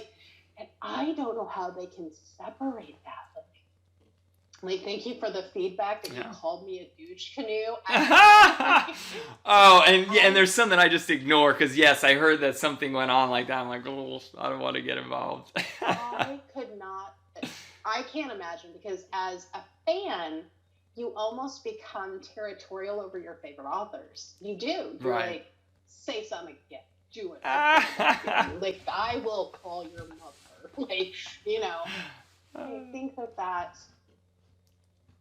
I think it's also going into, you talked a little bit about this, separating the work from the author. I know that a lot of people have a problem doing that. J.K. Rowling is a great example. I don't support bigotry. But what I always get confused about is how can you not separate? Because I absolutely can separate an author from the work. Now, if they're like a pedo in real life, I'm going to go ahead and say, I'm going to not. Right. There's certain lines we go, we're not crossing that. But, yeah. Did you kill a dog? I'm probably going to tell you. Was it accidental, though? I was swerving because of a child. Come on. Did you have to pick? Did you have to pick? Because I will buy it. But I think a lot of people have that problem as a reader. They're like, I can't separate the author from the works. And it's like, yeah. Do you really think that authors go around killing people? Yeah. Yeah. What do? You guys are phenomenal at it. That's some Dexters. Yeah, I know. And that has been something that I struggle with too. I think it changed with age. When I was a kid, I think and this is not to say that people who can't separate them are childlike. I don't want to say that. But for me, it was like, if I loved a band, and this was before social media, I was like, oh my God, I've got like things like Motorhead is on my arm, and I have my Slayer tattoos, and I used to have hair down to here. Yeah, I like them even more, right? But there was this idea that I'm like, dude, I love these bands. I had no idea what they did. If it wasn't in one of the magazines I saw or something they said on stage, how did you ever know who they were? They only would give a couple interviews, right? There wasn't this ability to know someone the way you know them now and almost have access to all of their inner thoughts. And so I probably was always supporting people that I didn't know were the best of people at all. A lot of the books that I read as a kid, I loved, like we talked about American Psycho. I don't really know anything about Bret Easton Ellis other than a couple books that he's read.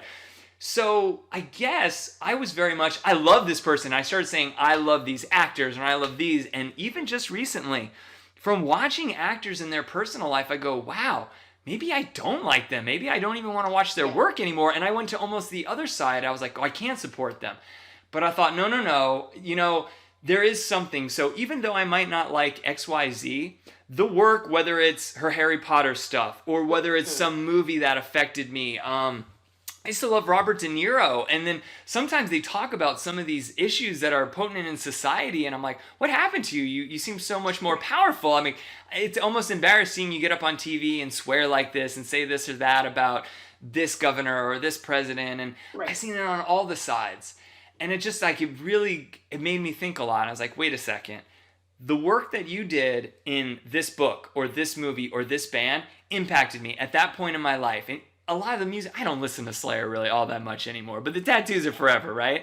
But at a time in my life, that was what got me through things, and there was a message in there for it. So just like with horror, I appreciate the message. I don't need to go out and buy all their new stuff. I also don't need to retweet the things they say or whatever it is, right? So I am able to separate now, and I'm able to appreciate what I was and the books that I liked and the horrors that I went through from a different perspective now. And I'm very good at separating. But I do understand why people can't now because they're on their news feeds and social media. Yeah. And these celebrities, and we'll just lump everyone in with the celebrity. You're on TV right now, right? We are on a podcast on YouTube. Millions of people have access to this. You never know. Like, you're now a celebrity. And so people are like, oh, she just said she doesn't get why someone would care for a dog over a person. That suddenly becomes a reason why, and no offense, but I don't want you to think this episode is going to be what does it in, right? But someone will say, I don't like Christina as much as I used to yesterday now. Right. But you got to be okay with that. And so, again, authors need to become okay. And I think if people really want to grow as people, they should see if they could separate it. Even if it's just an experiment, see if you could still enjoy a work without thinking about that person. And if you can't, it's like the book. Put it to the side. That person is not for you. And if it's going to bother you, it is best that you cut them out of your life, Yeah. But yeah, I guess hopefully that spiraling tangent on, those are some of my thoughts on all of it. This is good stuff. This is definitely not what I thought we'd talk about, but these are good things. And it's funny because anyone who says they don't like me, my husband already tells me. There you go. Jokes on. And you're like FBI, you'll find them. So Right? I'm so lazy. I'm just lazy. I'm a lazy. It's a lot of work. It's a lot of work. It's like writing a bad review. It's a lot of work to go after somebody. It's so much easier to just put it aside. It's exhausting. Like, I have to take 3 naps a day. Oh, Do yeah. I really have time to add a 4th? No. You can't do that. Yeah. Don't give people that much power over you. Right. And that's, I don't. That's, except for every once in a while, but usually it's my 5-year-old. You know. That's different. But yeah, she's evil. She's evil. Uh-oh. The maternity test still hasn't come back. I don't think she's 9. I'll have to write an evil daughter story for you. Right, please do. She looks just like her father. Acts like him too. But to talk about, you have a book coming out. I do. I'm going to just say this. For any author that I ever gave a hard time about writing a sequel to and said that I wanted a sequel, I formally apologize on public YouTube now in front of everybody. Sequels are freaking hard to do, even if you've had them planned in your head. But I do have a sequel coming up, and it is called The Order of Eternal Sleep. And I really hope that people enjoy it, because readers like Tara have been wanting this for a long time, and it's one of those things that you don't get to it. And one of the biggest struggles of having your own press and being an author is putting other people before your own writing and not coming back to it. So I have put this thing off, put it off, taken so long, and this year, meaning, 2021, I finally got it going. And I put all the ideas down, and Tara was in a special group with maybe 7 other people who were super diehard fans, and I wanted to give them something for being so patient. And now this book will officially launch on January 31st, and I have a cool little landing page that you probably saw. Mm-hmm. So I'm getting everything done. The only problem I'll say is if you order on that and you do one of the signed stuff, I still have to get all those copies to me and then shipped out. So it will be a little bit after the 31st, but please come and check it out. I don't know if you have read The City yet, so I'm not sure if you... It is on my list for this week. Yeah. It is just, I guess, a conspiracy theorist's wet dream is how Joseph Sale talks about it, which is what The Order of Eternal Sleep is going to totally take, but... I found out that more than extreme horror, I love crime. And so The City was basically a noir, a crime noir that took place in 1910, but then it dives down into this underground world where it is extreme horror and it becomes very much dark fantasy, but it started off as a murder mystery that delved into that. And so The Order of Eternal Sleep takes off where The City ended. And I won't say anything, although I know that you won't care. I could tell you the whole thing and you're still going to read it because you're a spoiler girl, right? So there's this underground world, and there are these kind of demon type creatures called the Mara, and they run things down there. And it falls into, and it was funny because people have asked me, oh, do you watch David Icke and these reptilians? I honestly had no idea about that, and I've done little interviews on it. That never even filtered in. I didn't know anything about that when I wrote about this underground city. It actually came from, and I don't have it on my bookshelf, but these dark fantasies called the Myth Adventures, and they were by Robert Asprin. And there was a character in there who was called a Pervect, and he came from the dimension Perv. Yeah, it was a very dark fantasy stuff that I saw when I was younger. Anyway, he was this basically reptilian with 2 little tiny horns, and it was basically like demons, but they weren't. They were physical creatures. And that influenced me, and those were my creatures in this underground world, not knowing that it sounded very much like these reptilian underworlds that I guess supposedly David Icke talks about in the reptilian shapeshifters. So that was kind of The City. And I left it ambiguous. I left the ending ambiguous for a reason. I found out that I am heavily influenced by John Carpenter. Even though he is not an author, he's written some of my favorite movies and directed my favorite movies. And his endings are almost always ambiguous. If you think back to The Thing, they're sitting there with the flamethrowers. You don't know who's the alien. The original Halloween, Michael Myers gets up after being shot, right? There's no ending. And so I left it very much where our main character, Max Elliott, is in limbo. You don't know what's going to happen to him. Other things are tied up, but his story is not answered. And I left it open because I had an idea, but I didn't really know if I would ever get back to it. Right. And then the Order of Eternal Sleep is going to pick up and show what the bigger scope plan of these Mara demons are, and how they infiltrate the surface. And of course it gets into a whole slew of secret societies and occult symbolism and that kind of stuff as they try to infiltrate and take from what was below to bring it to the surface and kind of infect the masses. So, well, that sounds like fun. I hope it is. I hope so. I love cults, and I love Too. I do too. There's certain tropes that I love, and John Carpenter, my husband, is putting me through the ringer with him. Oh, good. Because I just saw The Thing, and did he do Reanimator? He didn't do Reanimator. I'm trying to think some of the other ones that were really classic. Big Trouble in Little China. That's the one we're watching right now. Oh. Because I only watch like 10 hours of TV a month. That's right. why I can read so much. You have to if you're going to, get those many books done. Right, you gotta give something up. So, I don't parent my kids and I don't watch TV. I don't parent my kids.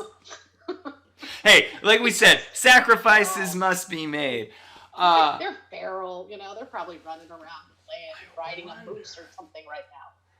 I don't have it on me, but that was one of my first pen names when I didn't want to put my name on extreme horror stuff, was Jack Burton. Oddly enough, people who read these anthologies actually seem to think that Jack Burton edited some of them. There is no Jack. I took it from Big Trouble in Little China.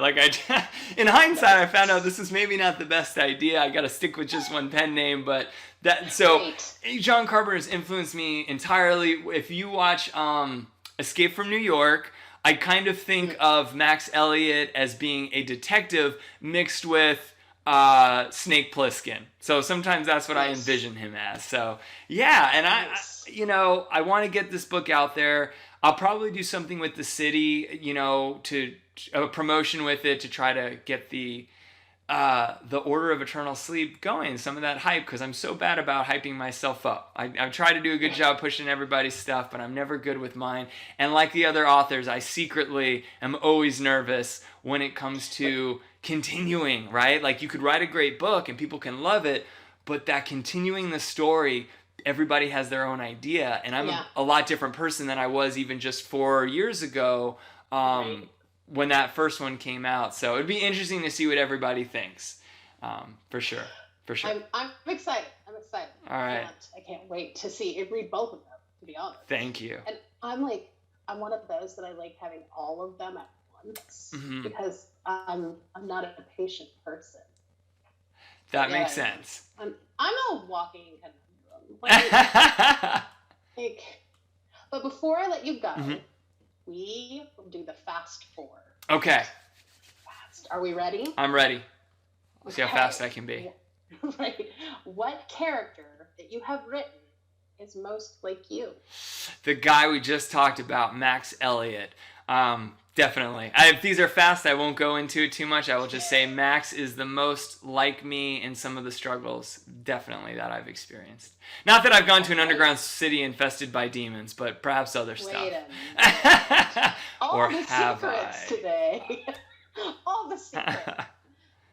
What published book do you wish you had written? Oh, gosh. My first thought is just like all the things I would love, but then I'd have written them and they'd be different. So I think I'm going to say Earworm, even though it was our published book, because I love that. And it was such a conspiracies in pop culture, and it was all the stuff that I wish I had put in. In fact, there are more indie published books. The other one that I'll throw out there was Night Stalkers from Triana and Harding, because I remember talking to Chris years ago when we talked about the coloring book, was that we need a book about Night Stalkers. He worked in a grocery store. I was a Night Stalker in a grocery store. I don't know when the whole idea went with it and how he got, to where it came into, but I was like, oh, I wish I had done my book on, my viewpoint on it. So I think that Earworm and Night Stalkers. Ooh, those are throw good. Two out. Those are good. What is your favorite story you've written? Oh, you have good questions. These are not fast ones. So the truthful answer is whatever I've just put out, because I'm this person who, when I'm doing the thing, this is the greatest thing. People are going to love this. It's the best thing since sliced bread. It goes out, and then when I start the new project, that becomes the best. But I'm with you. I think, looking back, we did some interesting stuff that I did with Nikki for Santa's package. And so I think that's a really interesting story, and probably one of my short story favorites that I've done in quite a while. It's so good. They need to pick that one up. And last, but not least, if you could co-author with any author, living or dead, who would it be? Oh, living or dead. Holy smokes. I think because he was a hero of mine and really started a love of writing would be Richard Matheson. The closest I got to that was I got to be, we have his son, Richard Christian Matheson, with a reprint in DOA 3. That was the closest I got to ever working with him. Obviously, Richard Matheson passed away, but I think he would be the author that I would most want to collaborate with because of such an influence to me and those twist endings. He's really good. I got into him last year, and I was just like, holy crap. Yeah. He's really good. A master of the short story. The reason I love short stories is probably from him. The first 20 things that I ever wrote were probably rip-offs of his Twilight Zone episodes, right? And that idea of having a twist at the end, that all came from him. So he's the man. Awesome. Well, SC, I had so much god dang fun today. Me too. Thank you so much. This just went great. They can listen to it in chunks. So much gold, and I hope it helps people. It's so much better than either of us crying, which I had assumed prior you were going to cry out of frustration. But no, this is our first one, so I think it went well. It did. It can only even get better from here. You're going to do fantastic. I had a great time, and you are a wonderful host. Well, thank you. Hostess. I think I'm just going to end while we're on top. Well, I'm on top. Let's do it. That's when I'm going to stop. Well then, until next time, everyone. We'll see you soon. Thank you, guys.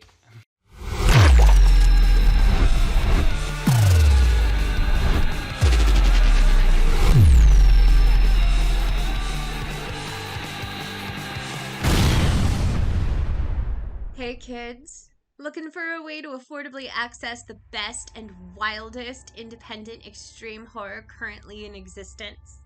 Godless Horrors is the place to be.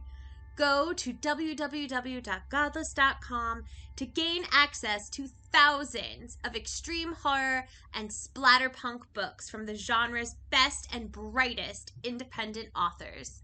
Godless Horrors offers every title in their catalog in a variety of formats to ensure compatibility with your favorite digital reading device. Strapped for cash? No worries. Godless has a fantastic collection of free titles ready for instant download, with other titles in their collection rarely exceeding $3 to $4. Again, go to www.godless.com or download the app and tell them what the fuck you're looking for. Come join the Godless tribe today. Forever delightfully deviant. Forever godless.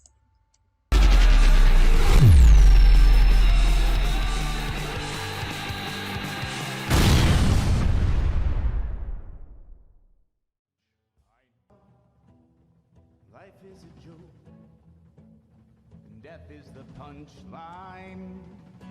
Oh, la, la, la, la, la.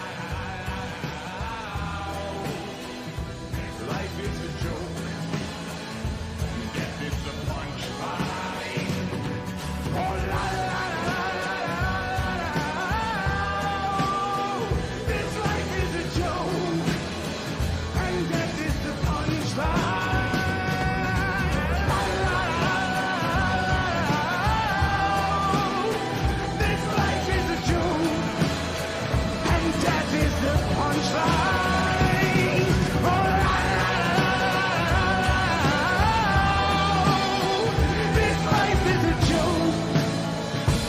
Death is the punchline.